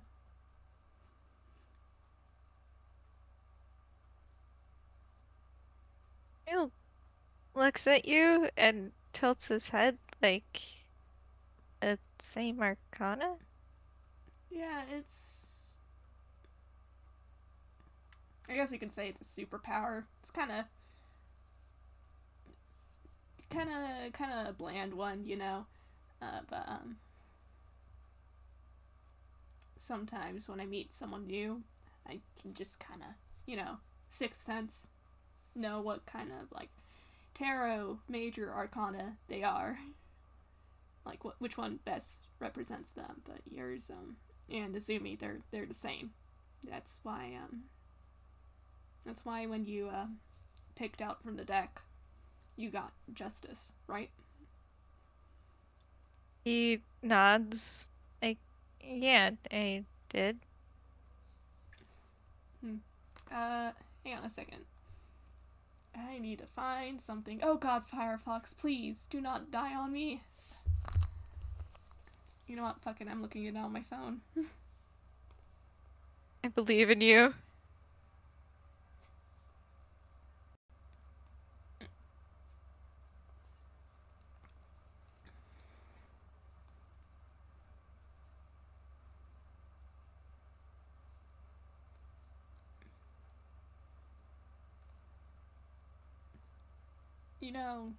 You know what justice reversed means? He'll shakes his head. Hmm.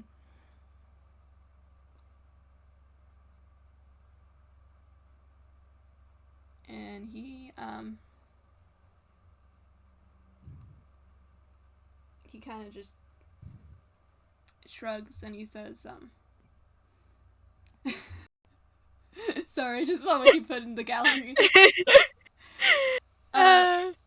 He says well, a couple of words I would use. Well, there's dishonesty.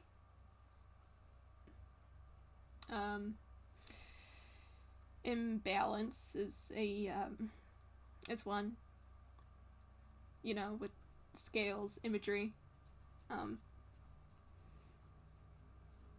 Lack of accountability.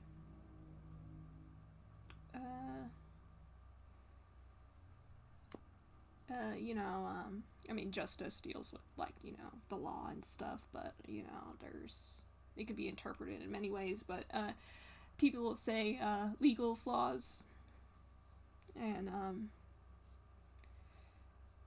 unfair treatment. Azumi's going through the exact same thing you are.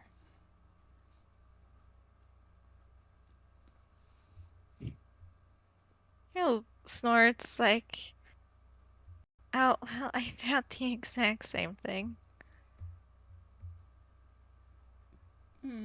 He gives you a look.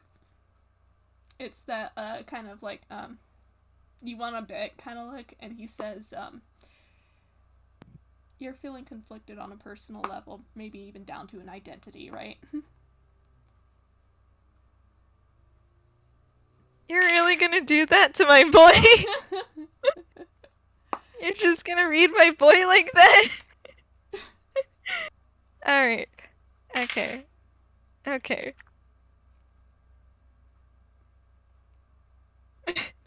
Oh my god!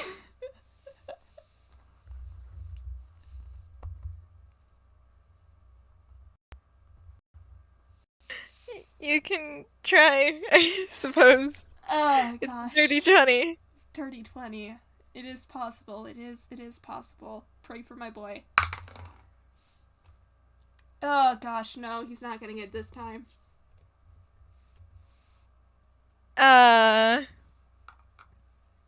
Yeah, Camille, he does not seem very rattled, as he's just, you really think that? I mean, And there's a good bit of, disbelief to his tone. and he says, and you see him kind of shrug, and he says, oh, like I said, it's the exact kind of thing Kazumi's going through right now.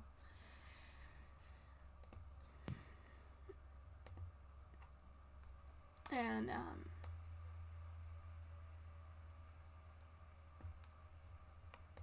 it's hard to know what to think about something like that, you know? It's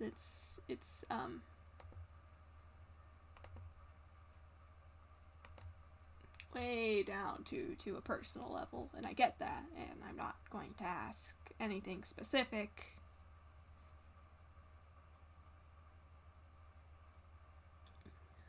But, let's say, hypothetically, you do have that same issue. Do you want to know what I told Azumi?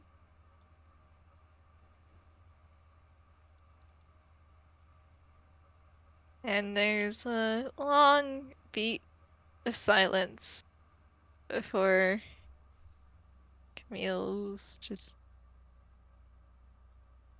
Sure.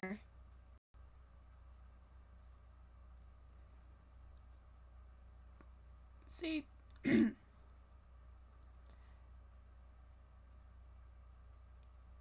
you see him, like, make, like, this motion, like he's, giving you, like, incredibly sage advice.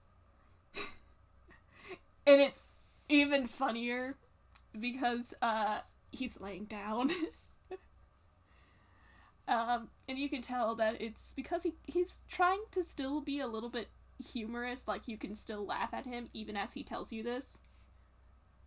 Oh, Arata beloved. And he says, the funny thing about identities and personalities, you're never gonna be... Nobody ever knows who the fuck they are, kid.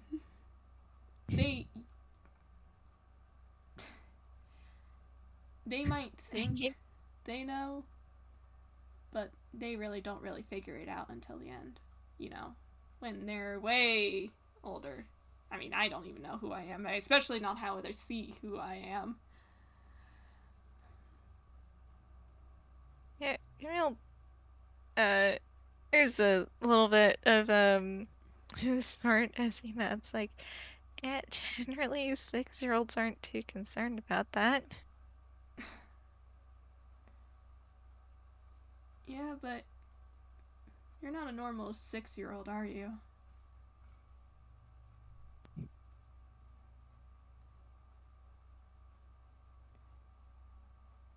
You're a pretty smart kid, but, you know, being that smart for a 6-year-old, it comes with its own kind of burdens. People might think you're... People might think you're not as capable as you actually are, or something. Or they think that you're just a kid and you should just sit down and do what the adults tell you to.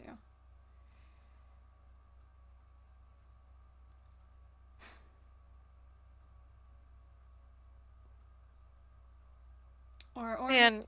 What? Man. That's me. Look, what I'm trying to tell you, kid, and I think this is a lesson that Azumi is still struggling to learn, and I don't expect you to put it, like, completely together right now. I mean, we did just meet, and, you know, I'm just some guy who wandered into your hospital room and started rambling. But, what I'm trying to tell you is,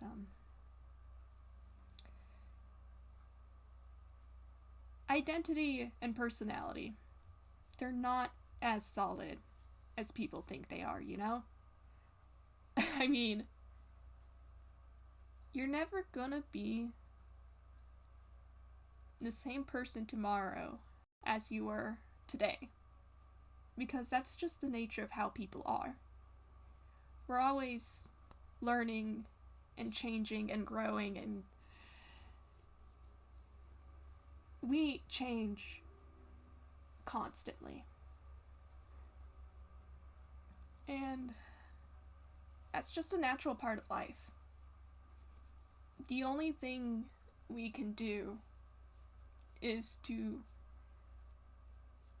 try to put that change in a positive direction. You get what I'm saying?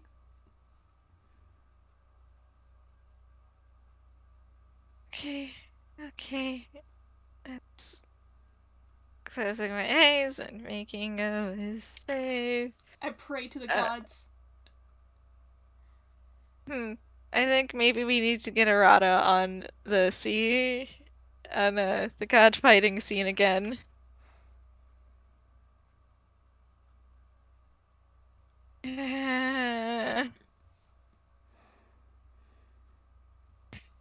Oh, he will. He'll roll up his sleeves right now.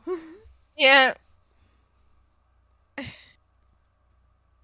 Arata fights the dice gods. For a kid he just met. Yeah. I mean, that is very in character. It is. No, it is. Yeah, Camille, he,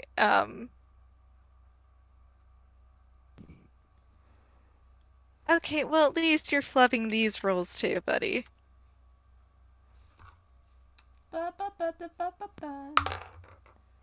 Oh, fuck. You did not have to blow him out of the water. Is it another nat 20? No. No, it's a... Okay. Yeah, Camille seems to be trying and, he seems to be putting on a pretty alright show of, taking your advice. But you have experience with people like this, and your words aren't exactly a comfort to him in the slightest. Hey. Kid. Yeah?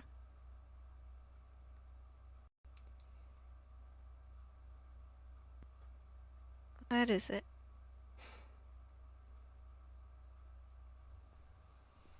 You're the weirdest kid I've ever met. I get that a lot.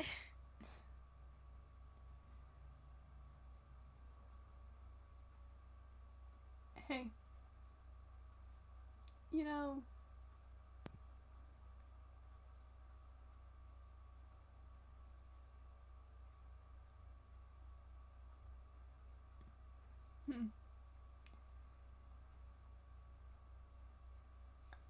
I think you're a little too worried about the kind of person you want to be. Like, you're trying to be focused on somebody or something or some concept or whatever.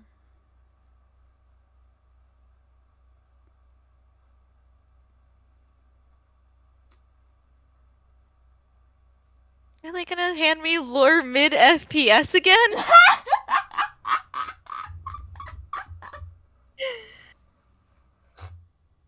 Camille, why are you like this?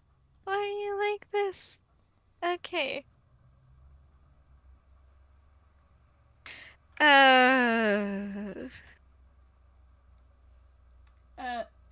Arata still has more to say if you don't mind, but... Okay. Keep on going. I will sit here and throttle Camille in the meanwhile. That's fair. And Arata continues to say, I mean, it's good to have role models. I mean, Naoya Shirahata. You know how to pick them. And the thing is, you can't be exactly like someone because that person, they already do things in their own way. And you gotta do things in a way that's your own, you know? And if you don't know what way is your own, you That's fine. You're still figuring things out. I'm 19 and I'm still figuring things out. I mean,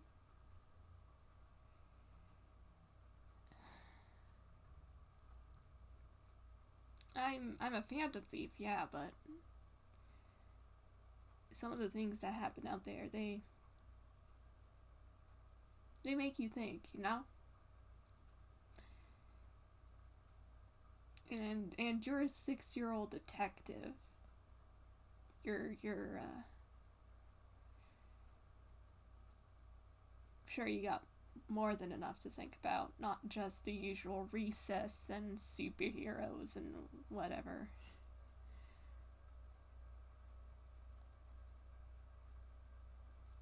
I guess what I'm trying to say is, even if you don't know what's going on, and he taps his head in here, it's going to be alright.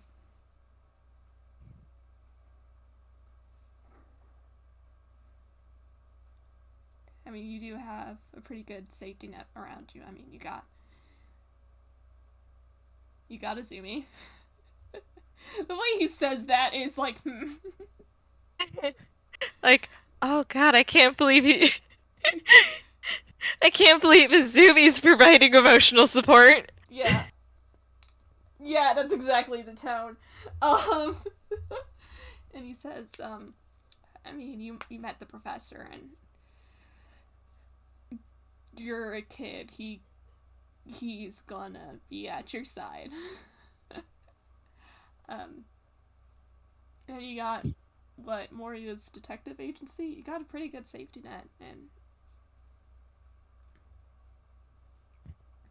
don't squander that. Let me put it this way. You know what happens when you have a new bottle of soda and you shake it up and you try to open it?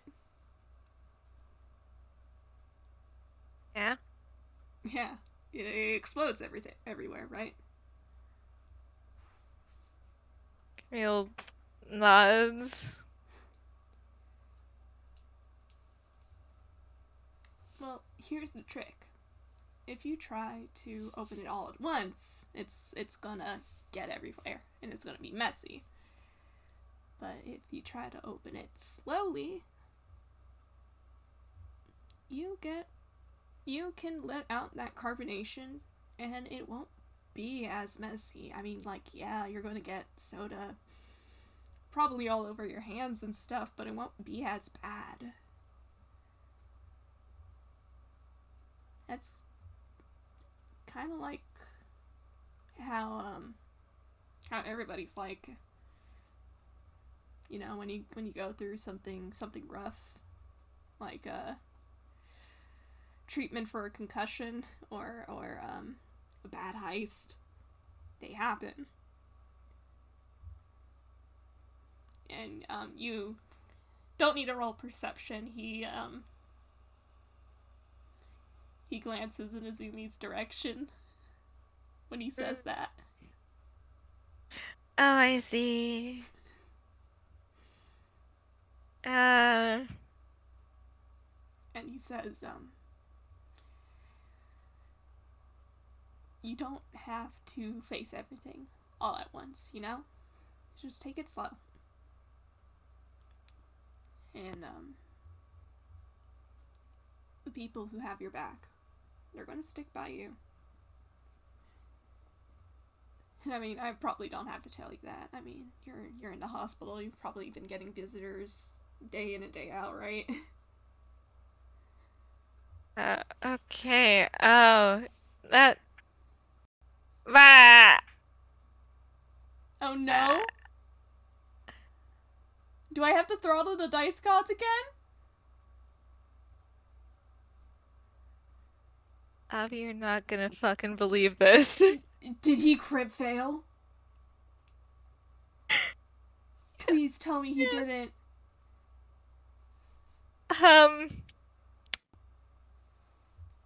I could, but I'd be lying. I look away. You can't do this to me. You can't do this to me. Fletch, I put my hands on your shoulders. You can't do this to me. We were doing so well.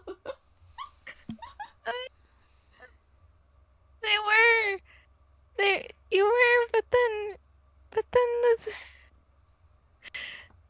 then you hit another issue.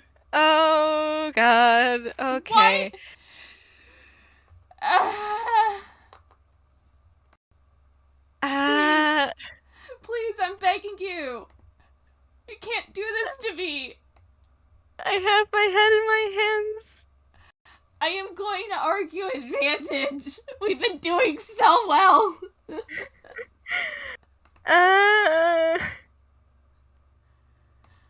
God, it's just... 'cause, he... Remember how he also has a thing about, like, people being connected to him and caring a lot? Mm-hmm. Yeah, Arata just stumbled into that one. Oh, buddy. Okay, I'm going... I do not control the rolls of my dice. Okay? Oh, this is painful. Fletch, we can't do this.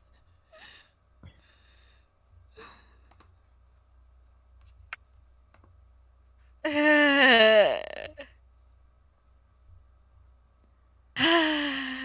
please. I'm begging you. Okay, let me type out what I got.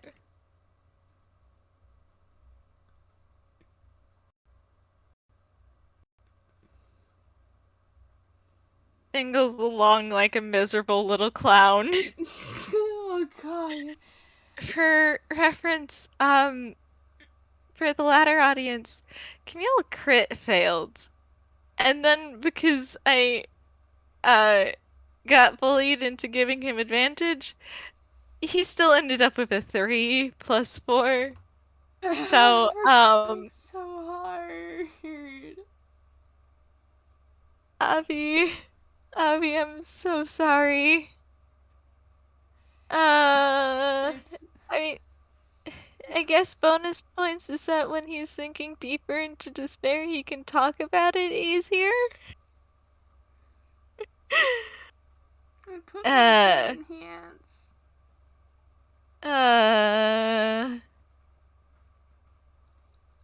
It's fine, it's good, it's chill, it's fine. It's not fine!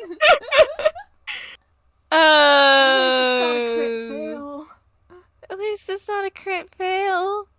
I don't know what would have happened if he crit failed. I guess maybe he would have just shut down then and there. Okay. Camille kind of just, at the mention of all the people who care about him, about all the people who care about Camille, he kind of draws himself in closer. And, so it's not to bully you, I'll just give you this, and you can hear him mumble something along the lines of, I really am tangled up in everyone, aren't I? Kid? Oh, shit, I'm sorry.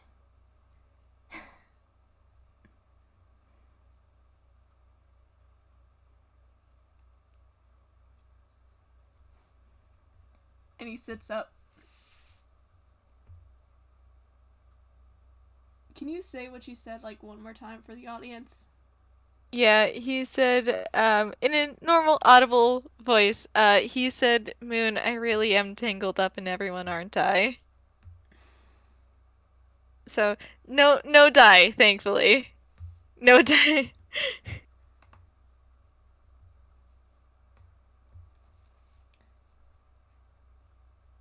And,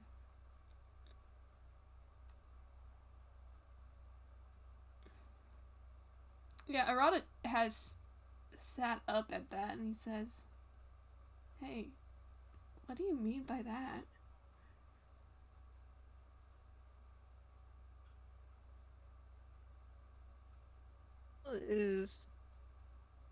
He's taking a few deep breaths and he's just sorry, it's just been a bit overwhelming. Oh, shit, I'm sorry. Why? Why? Dice. Why? Why? Why? Why? Why? I could try and get a crit. Okay. Oh, no. I was so close, though. Okay. It's fine. I'm gonna give him disadvantage. You don't get you emotional breakdown rolls. I do what I want. There.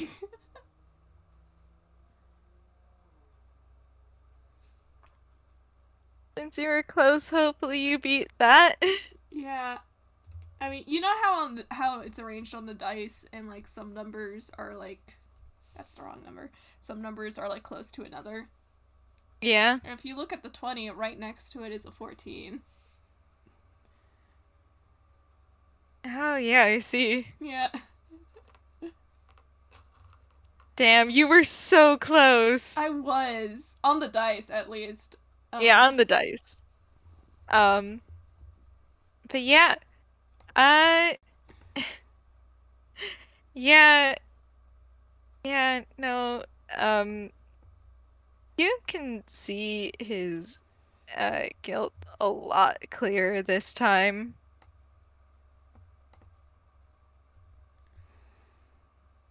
Oh, that's what it is, isn't it? That's another thing you and Azumi have in common.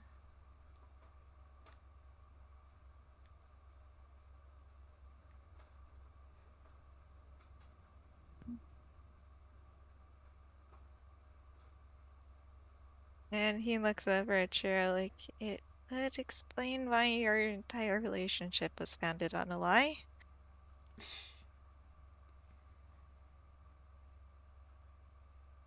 Hey, Christie-kun. He looks over at you. You're not dangerous to the people around you.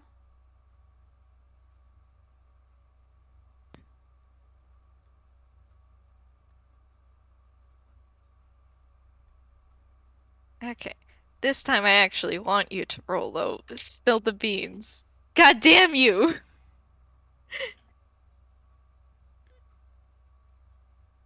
Me? Hey, you've been rolling low all the game. Why don't you It's roll because you low spoke this it! time? You spoke Ah! it! You I jinxed spoke it. yourself! I spoke it. God. Why? Why? Why? Hey, Dice, why do you seem determined to make everything worse? Huh? Huh? You're going in the shame box after this. This is as close as they can get to a corruption arc joke. God, I guess so. Corruption Art Camille is literally just sad boy hours. But yeah, I think that's only him not blurting something out. Yeah, you want to roll insight? Yeah. Or I can keep your 19 from earlier. No, he kind of rolled better at this one. Oh boy. That's a 21. Yeah, he did. Yeah, the expression that Camille currently has is one of, that would be nice, wouldn't it? Kid, if you were a danger to everyone around you, we'd have a bigger problem on our hands.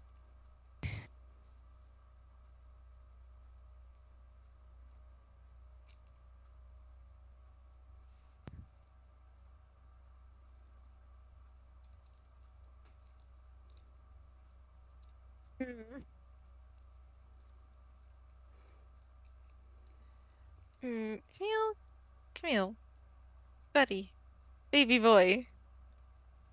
I'm throttling you. I'll just,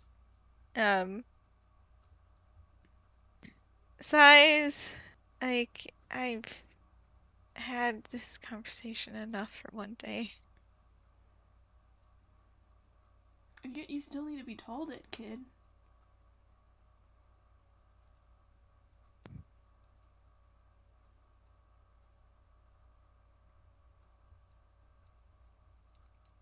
Hey, look. I'm not gonna pretend I know everything, because I don't. And I'm not gonna pretend that I know you, because I don't. But I do have approximate knowledge on some things. And those things are that the world is hardly ever fair and kind. But that doesn't make it our fault that things happen.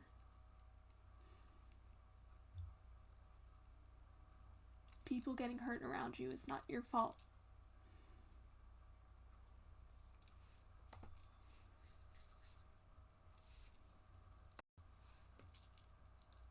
And,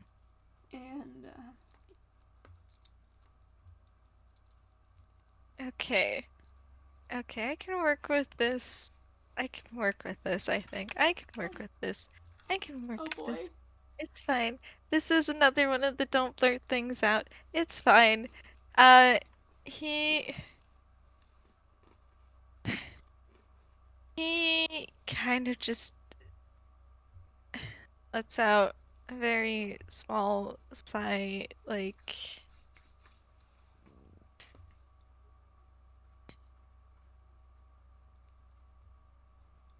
Fletch, I didn't No, hear you you. can't think better of this now, Camille. You have been going by low whiz saves this entire time, and by God, you are going to say something when I say.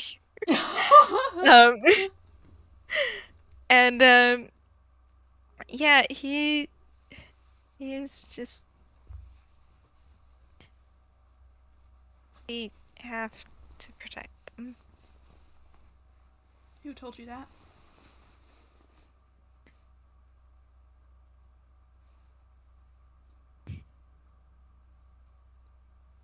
Kind of got a faraway look in his eyes, like.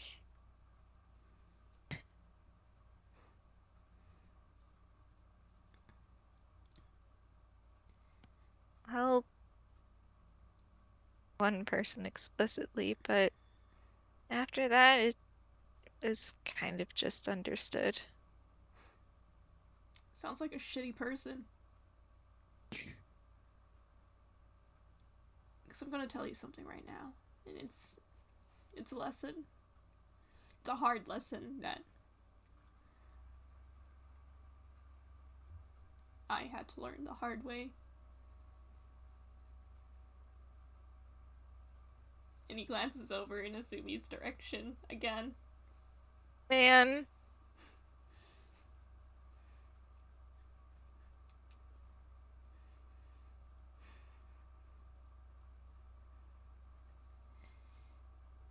It's a nice sentiment to have, kid. But... oh gosh, let me try to stop crying first. I'm so sorry. No, it's fine. It's another one of those moments where it's like I'm like feeling my character's emotions, so like I just need like a moment. I hold you so very gently.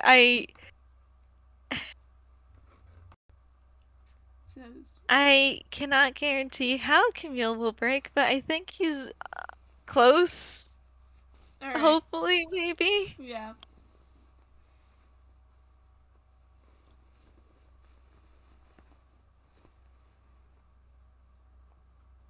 He says it's a nice sentiment to have, but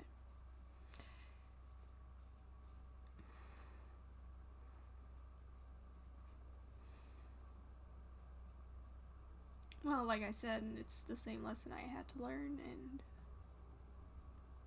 It looks like you either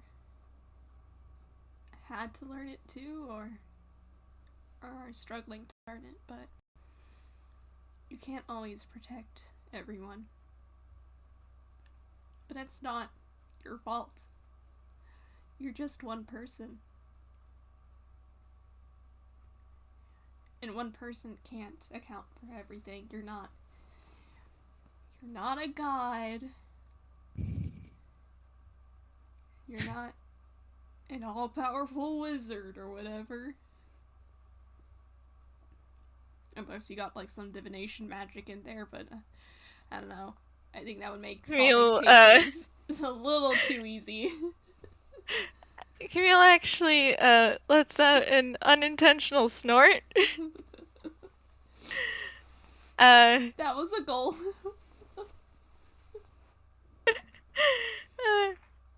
He did not. It's like, what Arata doesn't know about divination magic can't hurt him. This is true. I mean, he's not. He's an arcane trickster. He doesn't know about divination magic anyway. Yeah, it's fine. But this is. Camille definitely doesn't have a sixth sense about things either. Hee-hoo. Especially not a sixth sense that gives him insight into people.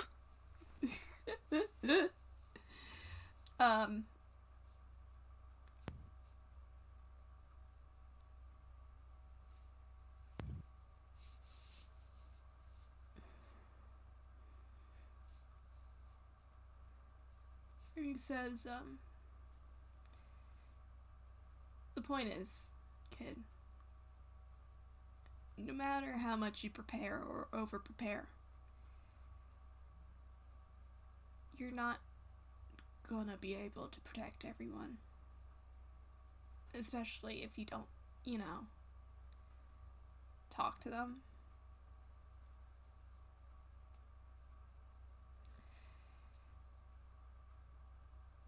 And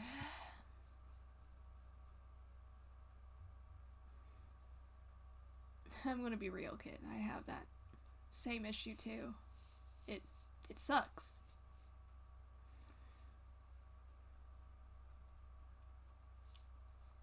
And he glances down. Especially when you lose somebody close to you. So I get it. I do.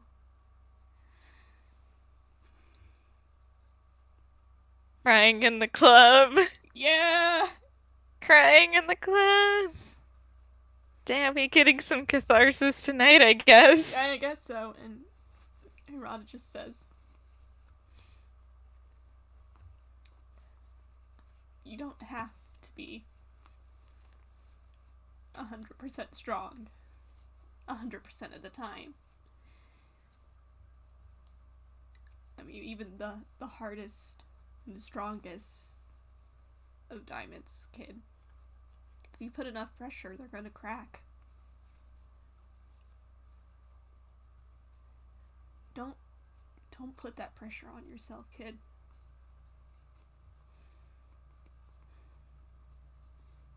You don't have to be strong enough to protect everyone. You just have to be strong enough to know what to expect.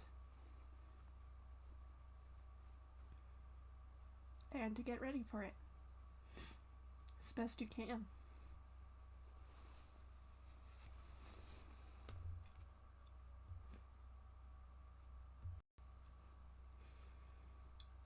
And man, I'm scared when you say it like that. I'm having emotions. Camille's having emotions. I don't think he can identify those emotions. He...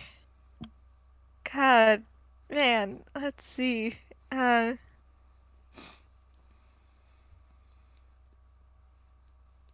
He kind of just...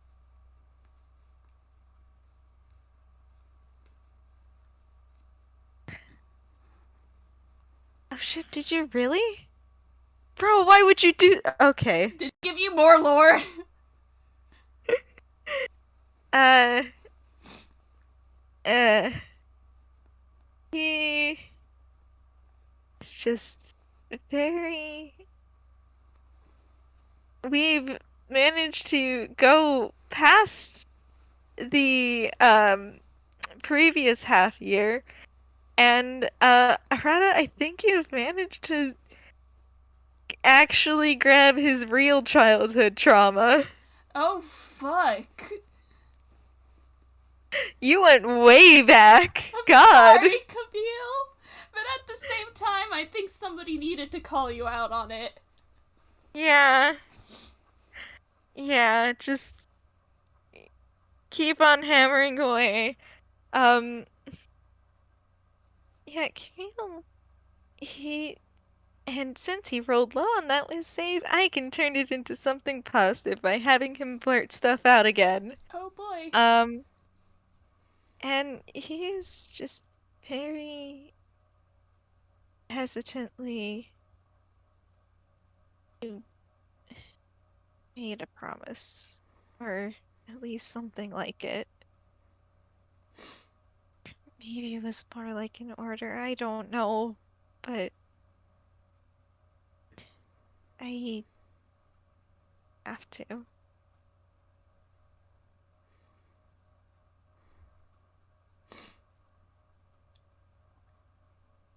Good. And, Arata, you've probably been picking up on, like, this kid's,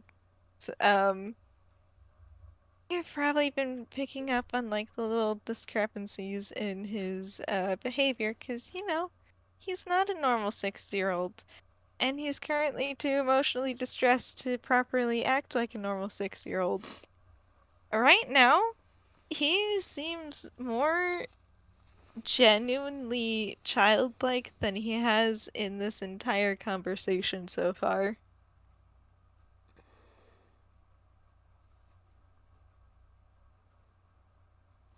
That's a hell of a promise, kid. I'm sorry you had to make that. And I'm sorry that it sounded more like an order than it did a promise. Do you... You look like you need a hug. Do you... Do you need one? Okay.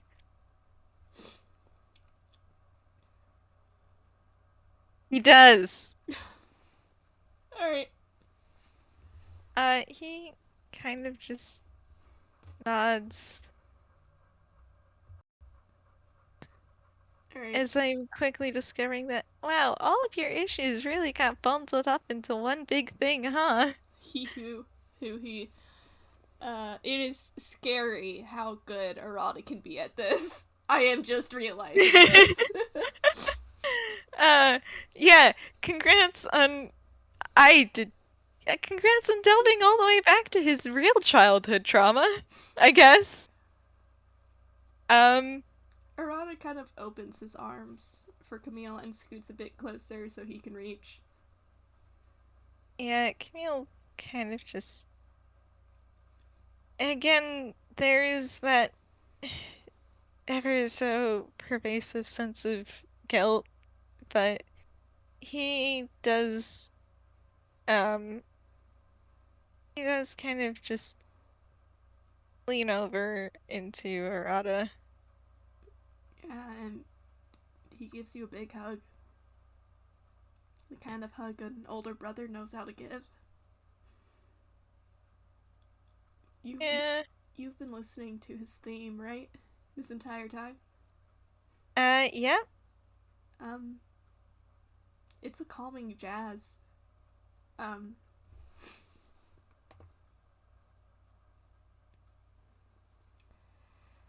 Damn, you really just... Now it's Camille's turn to accidentally speedrun adoption. Yeah. It's a very calming jazz. And, for the audience, Arata's theme actually does have something you can listen to. It is Beneath the Mask, the instrumental version, and it's a calming jazz, but he does hum a few notes. Almost like he may have heard this song before somewhere else, but I took that info away for later.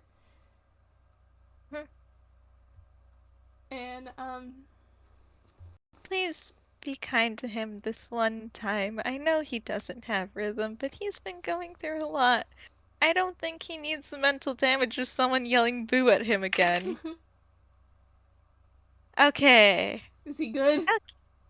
He's good. Okay. He's actually pretty good. Okay. As he's focused on other things right now. He's kind of tapping his fingers along to the theme that you're humming. Yeah, he doesn't hum the whole song, but it is, it does seem to be in tune with the melody. And it's a very calming, like I said, very, very warm. There's something about this theme that feels like, at the risk of sounding cliche, it feels like coming home after a very long day.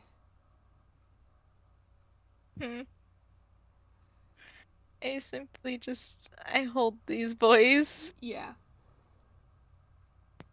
And he says, I will say that Arata's hug is a little bit loose, but it is that, like, older brother hug. But Camille is free to let go whenever he needs to. That's why Arata's hug is a little loose. Yeah, Camille's not really actively hugging back right now. He's kind of just leaning into Arata. And man, this kid is tiny. He is so small. He is so very small. And man, that brings in all sorts of feelings. But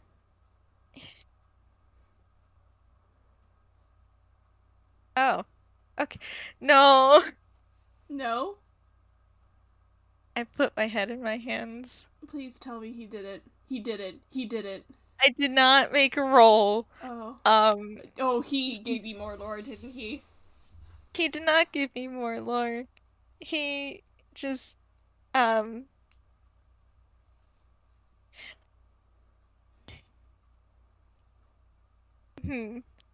to find a good metaphor, that he would use, because you know how his his myriad of issues is all tangled up into one big bullshit right now? Yeah. He's currently trying to find a way to explain how, it if you pull on it even slightly, he does feel like the whole thing is just gonna, like, Topple. yeah. Oh, poor baby. Yeah, 'cause he very much knows that that something is wrong. He just isn't quite sure how to confront it in the way Arata said, because even just like even just before talking about the fact that Sam and Camille might possibly be the same person was enough to drive him to a panic attack, he's not sure how to, like, parse any of that.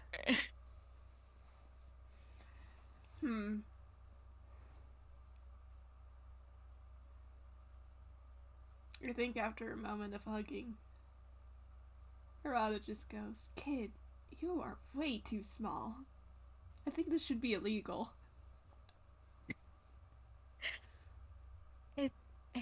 Excuse me? Look, I could, like... Kid, you're, like, half my size. I could envelop you. I could hide you in my jacket. You absolutely could, by the way. Yeah. Yeah, I could smuggle you out of here. Camille kind of just snorts like, I'm well aware. Hey,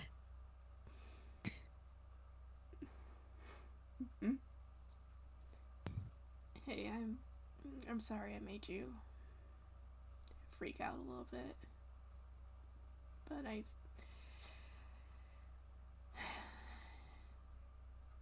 think somebody needed to point this out to you, you know? No, it's like, there's a lot of things that needed to be pointed out to me, apparently.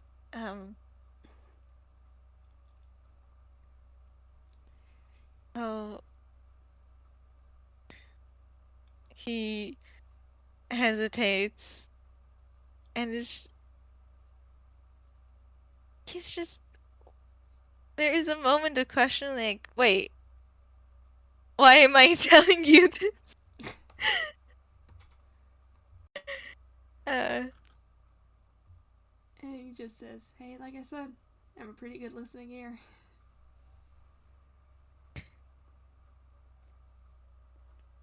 I mean, if... That's only if you want, of course. I mean, I get it. Oh my god, Arata, are you really gonna bully this kid? Please do. He says, "I mean, I get it. I'm your older brother's rival. That's not exactly somebody you should confide to, but, you know." Let's... Ha! That's right, I'm using your low whiz saves against you now. Ha! How's it? Carol kind of just blue screens a bit?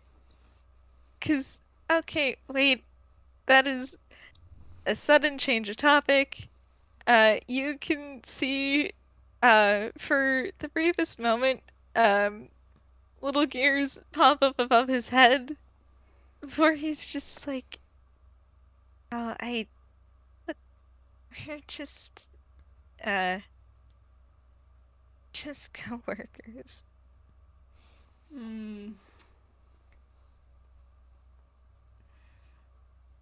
Just coworkers, huh? It's not something a 6-year-old says. Well, I am an apprentice detective. I should use the official language.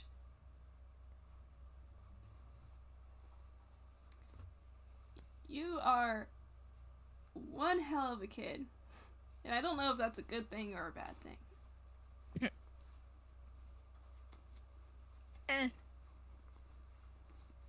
It...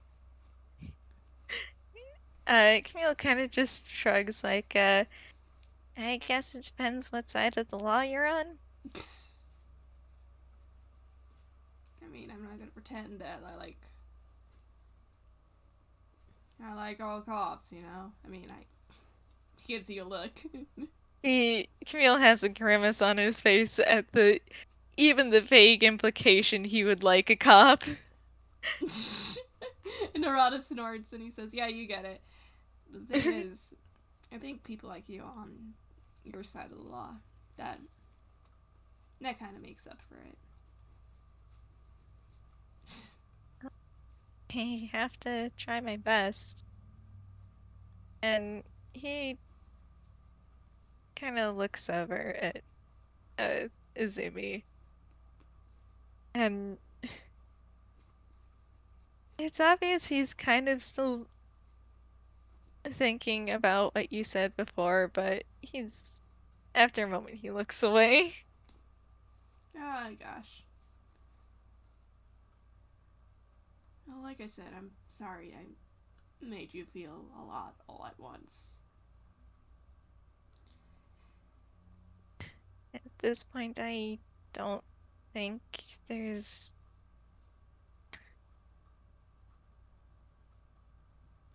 Hey, let me ask you this.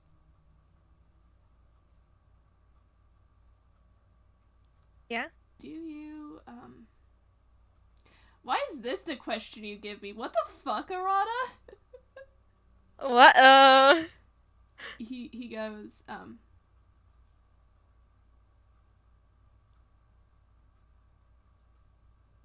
do you know, do you know what you're feeling?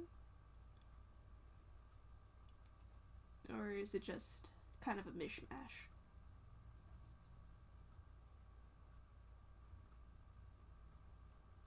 He kind of looks away, like, I think Sammy would probably beat my ass if I lied about that, so... No, I don't. Alright.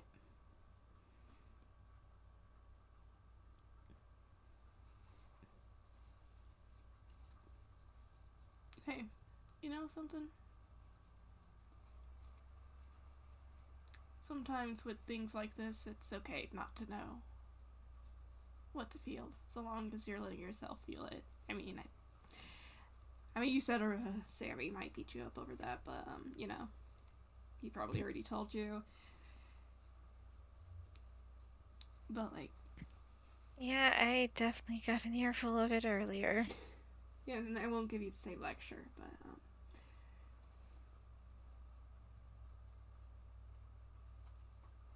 I think if you try to break it down into smaller pieces, you might be able to make sense of it instead of looking at the whole picture, making it into a puzzle. You detectives like that, don't you?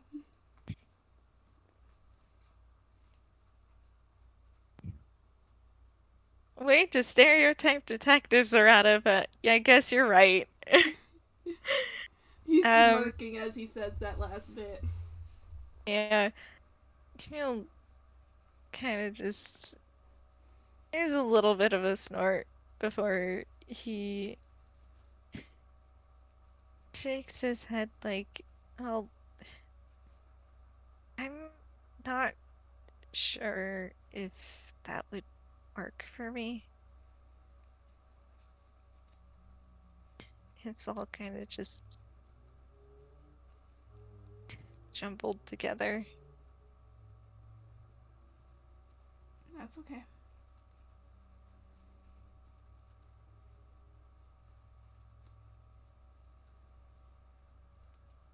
Like I said, sometimes you can just feel a mishmash of things, and we have our own ways of going through it. Are they all healthy? Probably not, but so long as you're not ignoring it, I guess. Uh, hmm.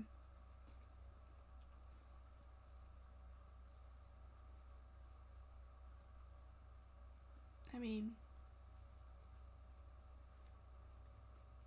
mean, we're this far in, and I'm still kind of hugging you, kid. um, he hasn't let go, by the way. Yeah, Camille kind of notices that and blinks before pulling back a bit, like, sorry. Oh, you're fine. I mean, if you needed a hug, you need a hug. And he says,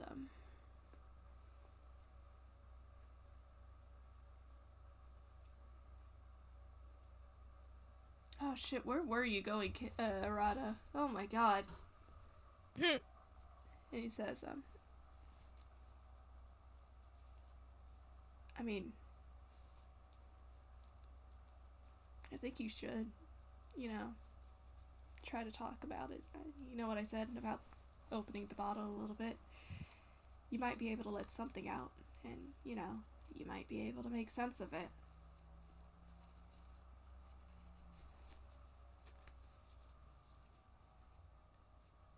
You don't have to go through the whole thing. I mean, it's one bottle. You're only drinking a whole soda bottle in one go. You're gonna, it's gonna make you burp.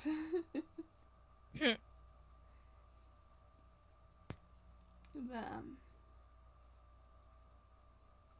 one thing at a time, okay, kid? He nods at that. And, are you gonna say more? Please say more. Please say more.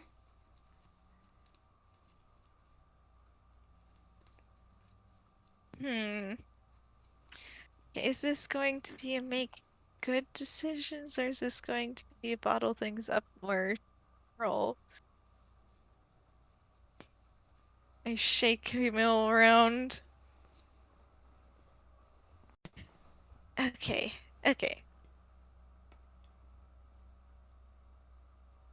And feels kind of just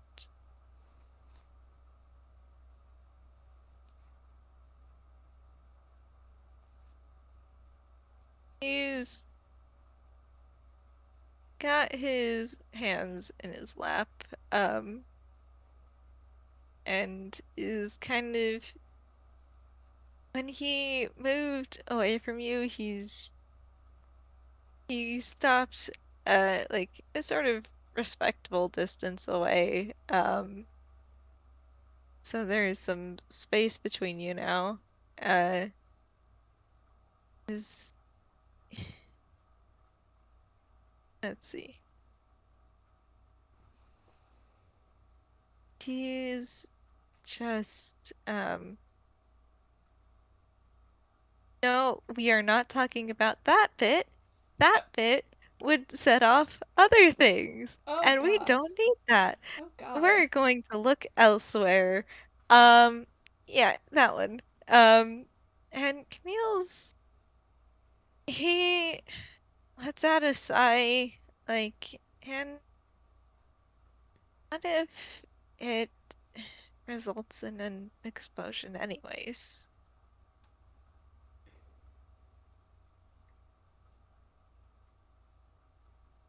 Hey. You gotta shake it up. There's not much you can do about that now. But if you can try and,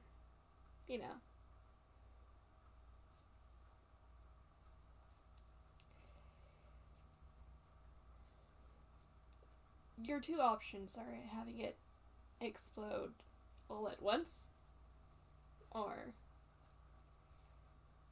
trying to mitigate it and, maybe get your hands a bit wet or sticky or whatever. And maybe a bit on the table too, but, He's still trying to give you that bit of a cool, joking vibe. Arata beloved. He's trying, Your Honor. He's trying. Yeah, Camille has been thoroughly big brothered. He, his only experience with an older brother is Azumi. So, yeah, man. Hey, but like I said, one thing at a time. And, I listen to whatever. Even if it's, just the weather. How shit the hospital food is. The kind of bullshit Azumi try to get away with next time.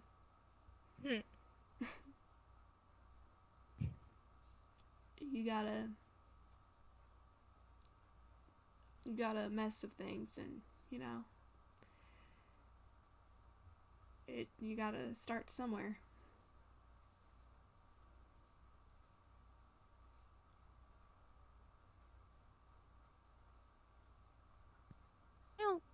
nods at that. And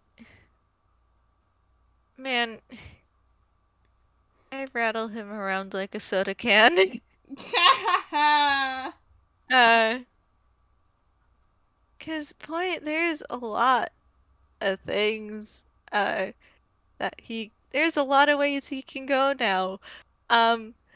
One might lead to I one might lead to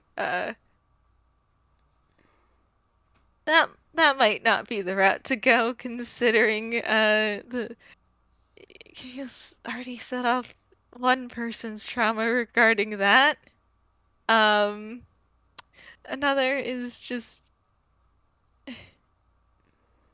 kind of just sitting back and accepting things, and then the last one is admitting one of his other big fears. So would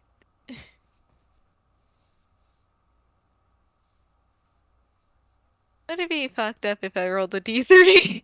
It would be, but I'm looking at the possibility of him bottling things up further. And I sweat nervously. Oh god, I jinxed it, didn't I? Oh boy. Okay, we picked the one that wasn't bottling things up and isn't setting off someone's trauma. So it's fine. Yeah, Camille, he kind of leans back, kind of puts a gentle little hand on Jeannie. You get that cat activation noise again. Oh. Thanks for a good long moment. Kind of trying to find a way to say it. Like, and if the is, as it were. I did not hear you. You cut out. Yeah, okay. Okay. And what if the fizz, as it were, was the only thing keeping the cannon shape?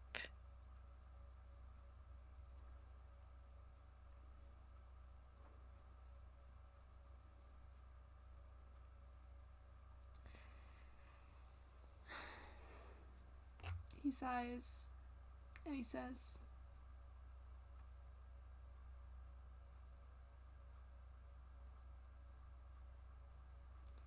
"Oh gosh, what do you say?"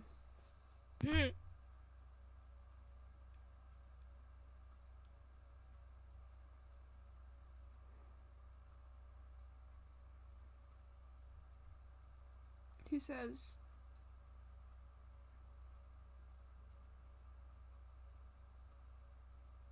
"I think that's got some funky soda you got there, kid."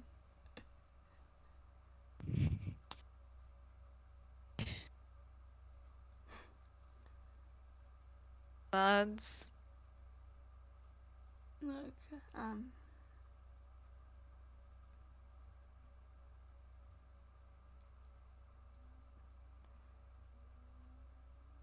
if your issues shape the kind of person you are, that's par for the course, but gonna be real, no can is perfect, you know? They usually get dents and whatever. Sometimes they do burst, but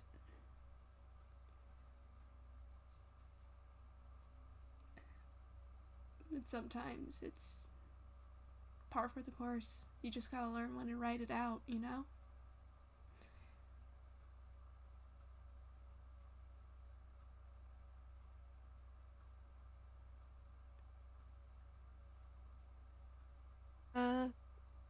I hold Camille.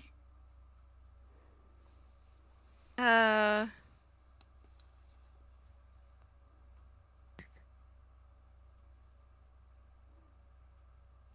What's on your mind, kid?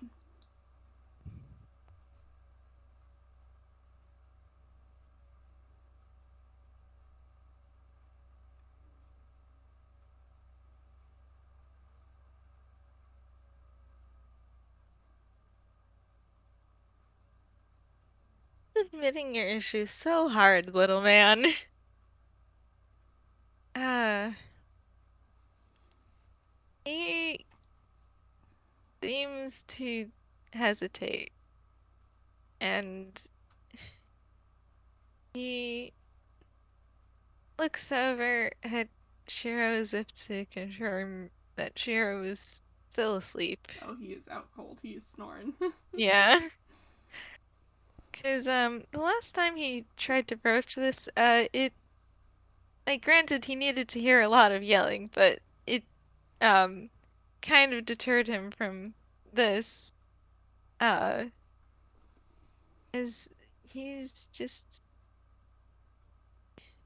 if if that things out even just a little bit, then it's all gonna go. Be anything left.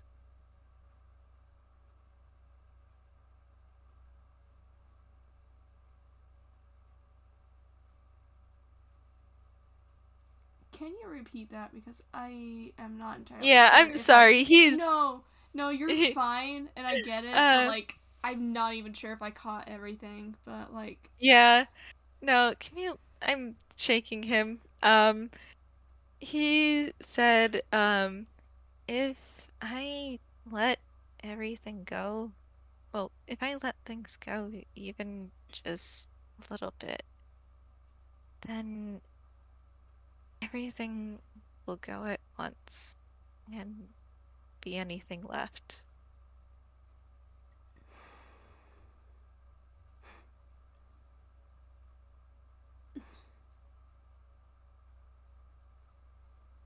He kind of puts a hand over your head and just pats, and he says,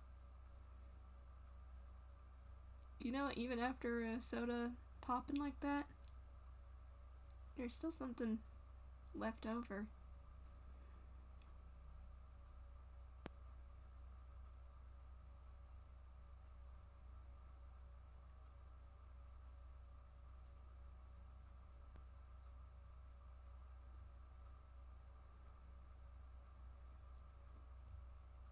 And I hold him.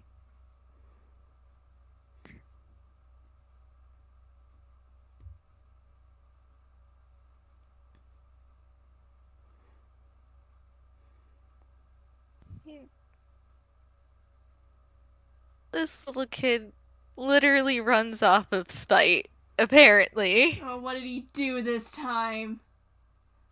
No, the problem is that he literally runs off of spite. So if you take that away, and that's what he's worried about.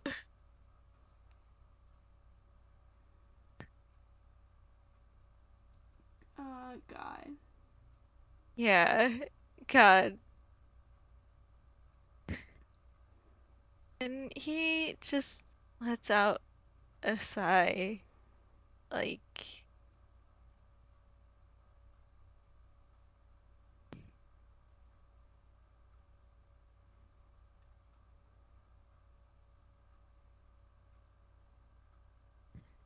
if I do that,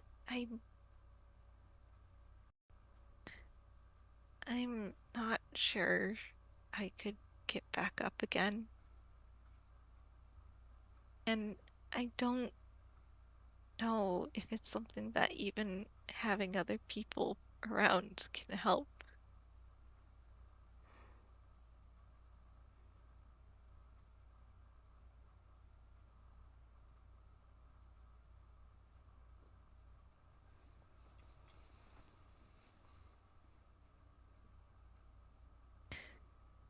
and he lets out a sad, sad little laugh. Like, I can't stop.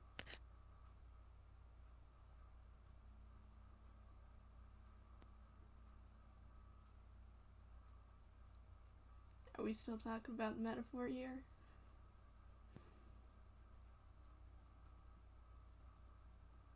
Camille shakes his head. Hey.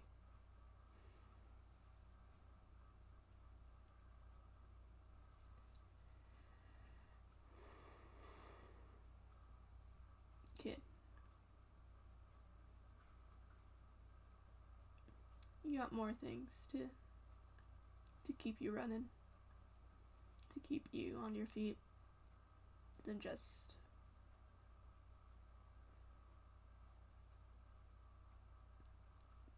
a soda in a bottle.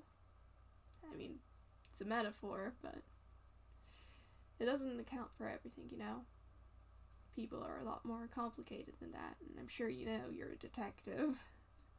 Damn good one.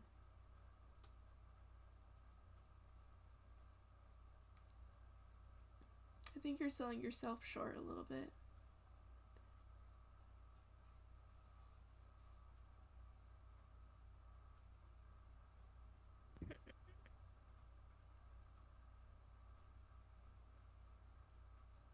You got a good head on your shoulders. You're smart.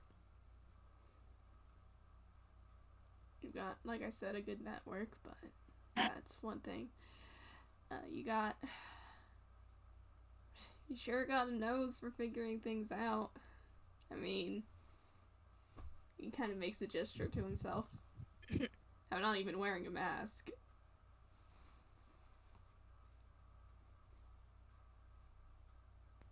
Context clues can go a long way.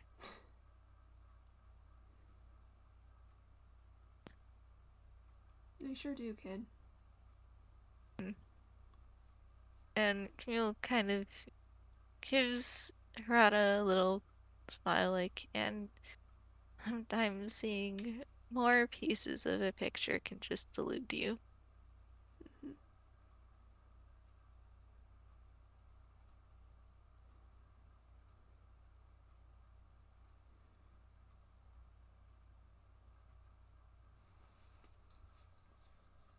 Hey, we've only been talking for a little bit, but do you want to know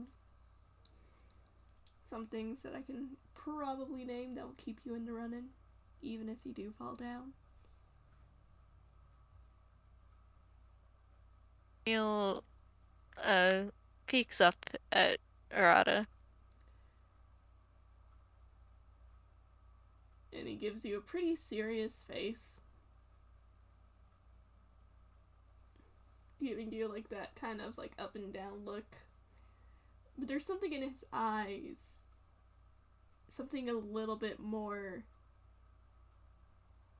serious, more knowing, the leader of the spirit rogues rather than just Arata Satomi, a trickster who knows a lot more than he lets on. And he says, "You got a lot of determination going for you. I feel like you can probably reach whatever goal you're going for. You've got a strong sense of justice.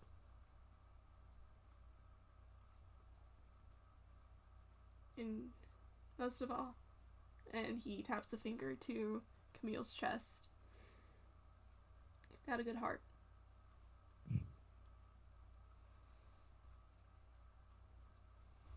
Really? Why do you want to make a joke? It's because Arata's been cracking jokes this entire time. I guess so. Camille gives Arata a slight smile, like, actually, it's only an okay heart at best. And he kind of he mirrors the tapping of his own chest. Like, Literally. You know what I meant, you little shit. The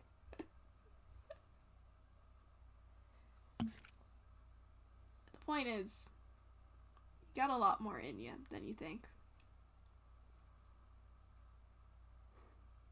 Shame you're a detective and not a phantom thief.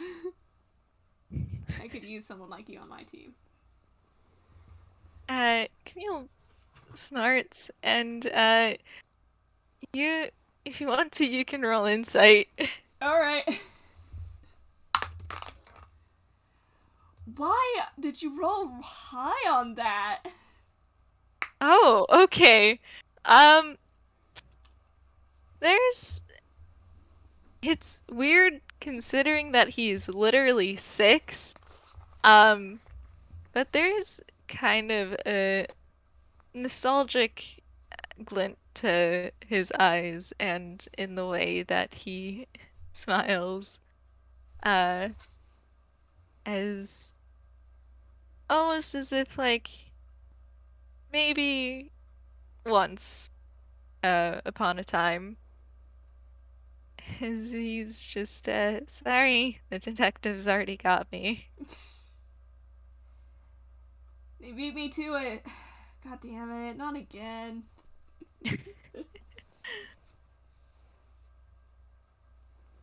Watch out, your corruption arc's coming for you, and it takes the name as Arata Satomi. Neil snorts, like, yeah, I see that you already got to your brother. I don't think me being a detective would stop you. He gives you a very mischievous grin. I don't know what you're talking about.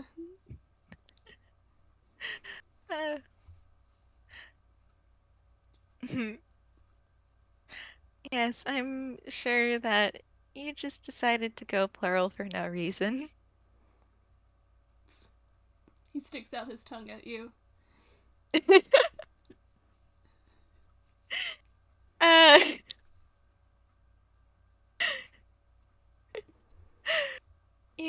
What are you, 6? What are you, 19?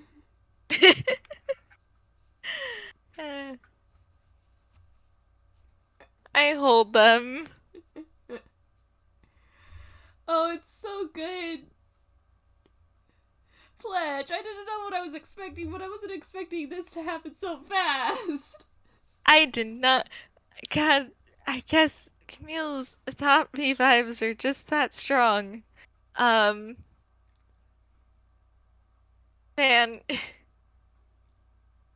Man. Man. I think after a moment, Arata says, how you feeling? It doesn't have to be perfect. It doesn't have to be fine.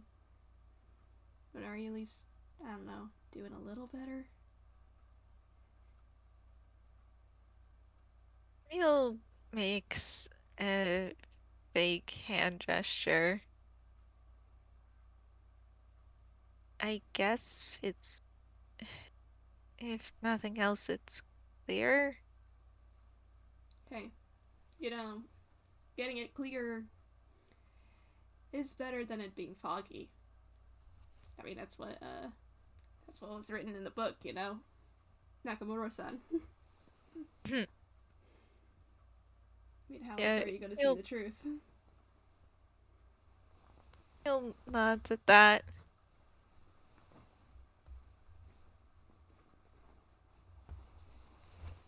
Ew. God, your feelings. Oh, gross. Disgusting. Oh boy. What is it now? I don't know.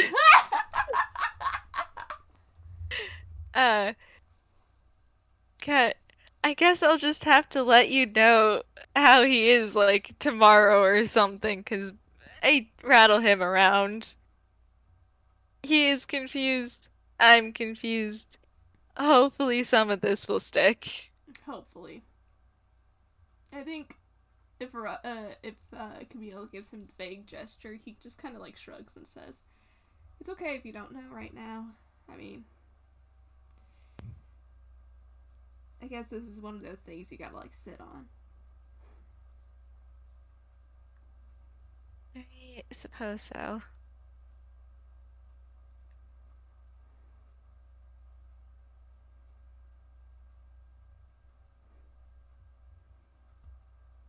Do really have a weird way of getting people to talk. Hey, if it works, it works. I mean, I've had people just look at me and start rambling, so. Guess that's fair. I mean, Shiro had to shake things out of me. Well, maybe they just wore me down.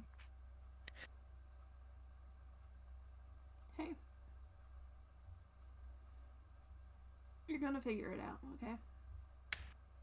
And I don't mean that in, like, a detective case solving or a hobby puzzle solving way. You're gonna figure this out. Because you're a person.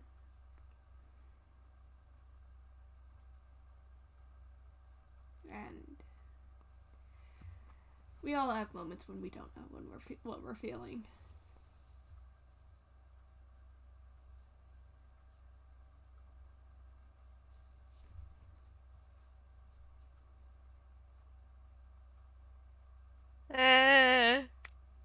Did I kill him?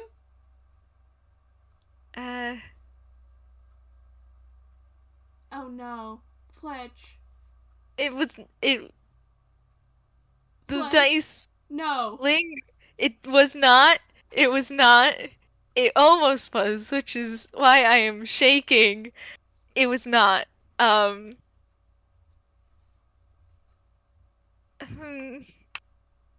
We were so close. Come on. I simply look away, I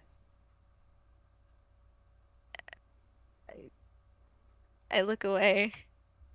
It's fine. It's cool, it's chill, it's fine, it's fine. Oh god, I'm so scared. What the fuck? I'm simply looking away from that dice roll. We don't need to worry about that, and I don't need to do anything about that.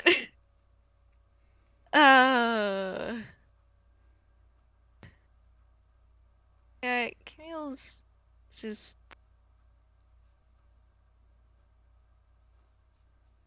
He nods again, and he seems... The poor thing seems, kind of just exhausted. Uh, he's just, well, thanks.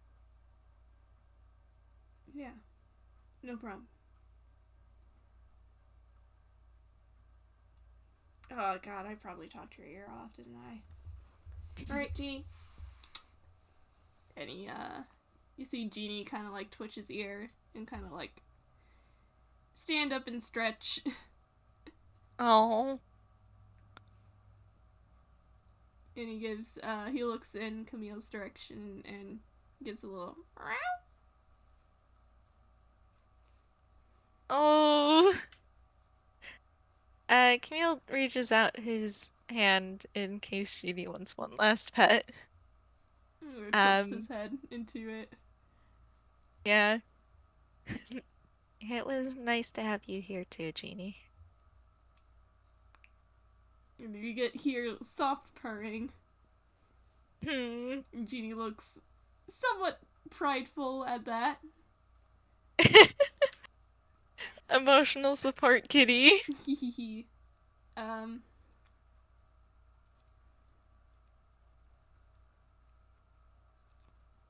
And and back into the bag the cat goes. But he kind of sticks his head out and kind of just looks in Camille's direction.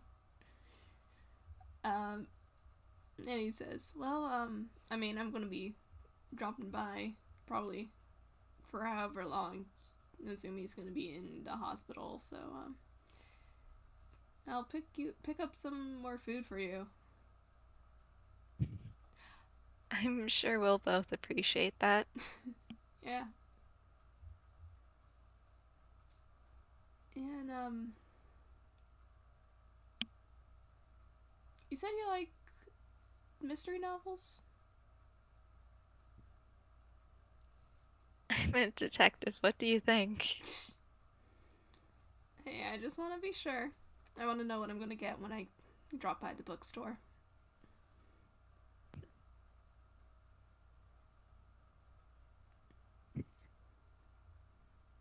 They are too nice for your own good.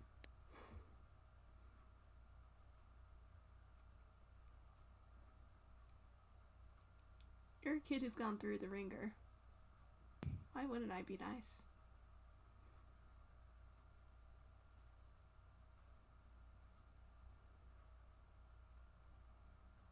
Man.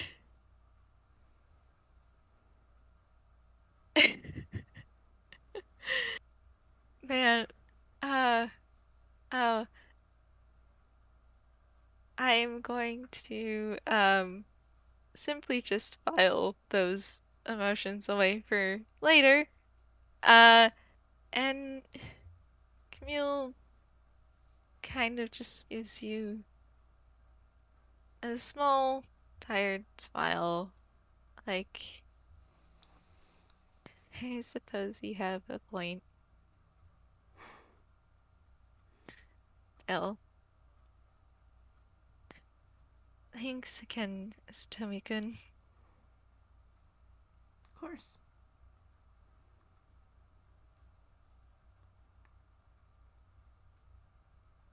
You get some rest.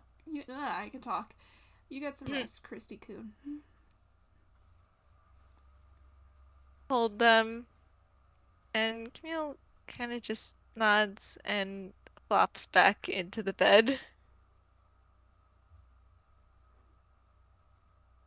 And This is a lot. It's been a lot, and he still has a bonkus up at the if I could talk. handshake. Handshake. He still has a bonkus at the conkus. Man.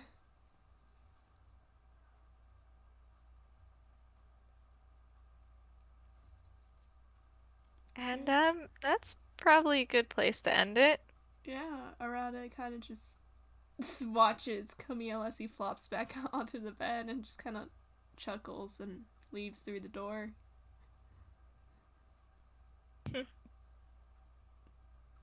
And Camille probably... Okay. Yeah, he passes out pretty darn quick. Oh boy! He's had a long day. His conkus. And it's time to conk out.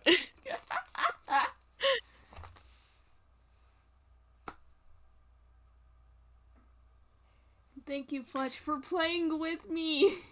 Thank you for playing with me. Arata once again manages to he once again manages to get people to talk about things. But man, it's probably good. Probably. Oh man, I hope it is. Oh gosh. I'm sorry for taking you on another 3.5 excursion. God, is that just what happened? I think that's just what happens when you shove these particular types together. But it's fine. It's fine. Thank you all for listening. I hope that you had a good time. I know that I sure had a time, and I got to yell at my boy a lot. Man. Man, indeed. I mean, we really could just swap out the title card for the picture, that meme, you know? The one with the horse on the beach. We could really just swap it out. It's still- superimpose it. Yeah. Throughout the FPS, it becomes more and more prominent. Yeah. And if you are in the latter audience wondering why we haven't done that, because that sounds like such a funny joke, no, I'm too lazy to do that. I love you all. Every time I try to edit videos like that, my video editing software crashes my entire computer. That's why I didn't do it. Yeah, so there you have it. That's why we haven't done it. I hope that you all have a good time zone, whatever time you're listening to this to. I hope that you all practice self-care when listening to this. I'm looking at a particular few people I know, and I'm giving you heart emojis and also squinting at you. Same here. But All that's right. all from us, folks. Have a good time zone. Bye. Bye.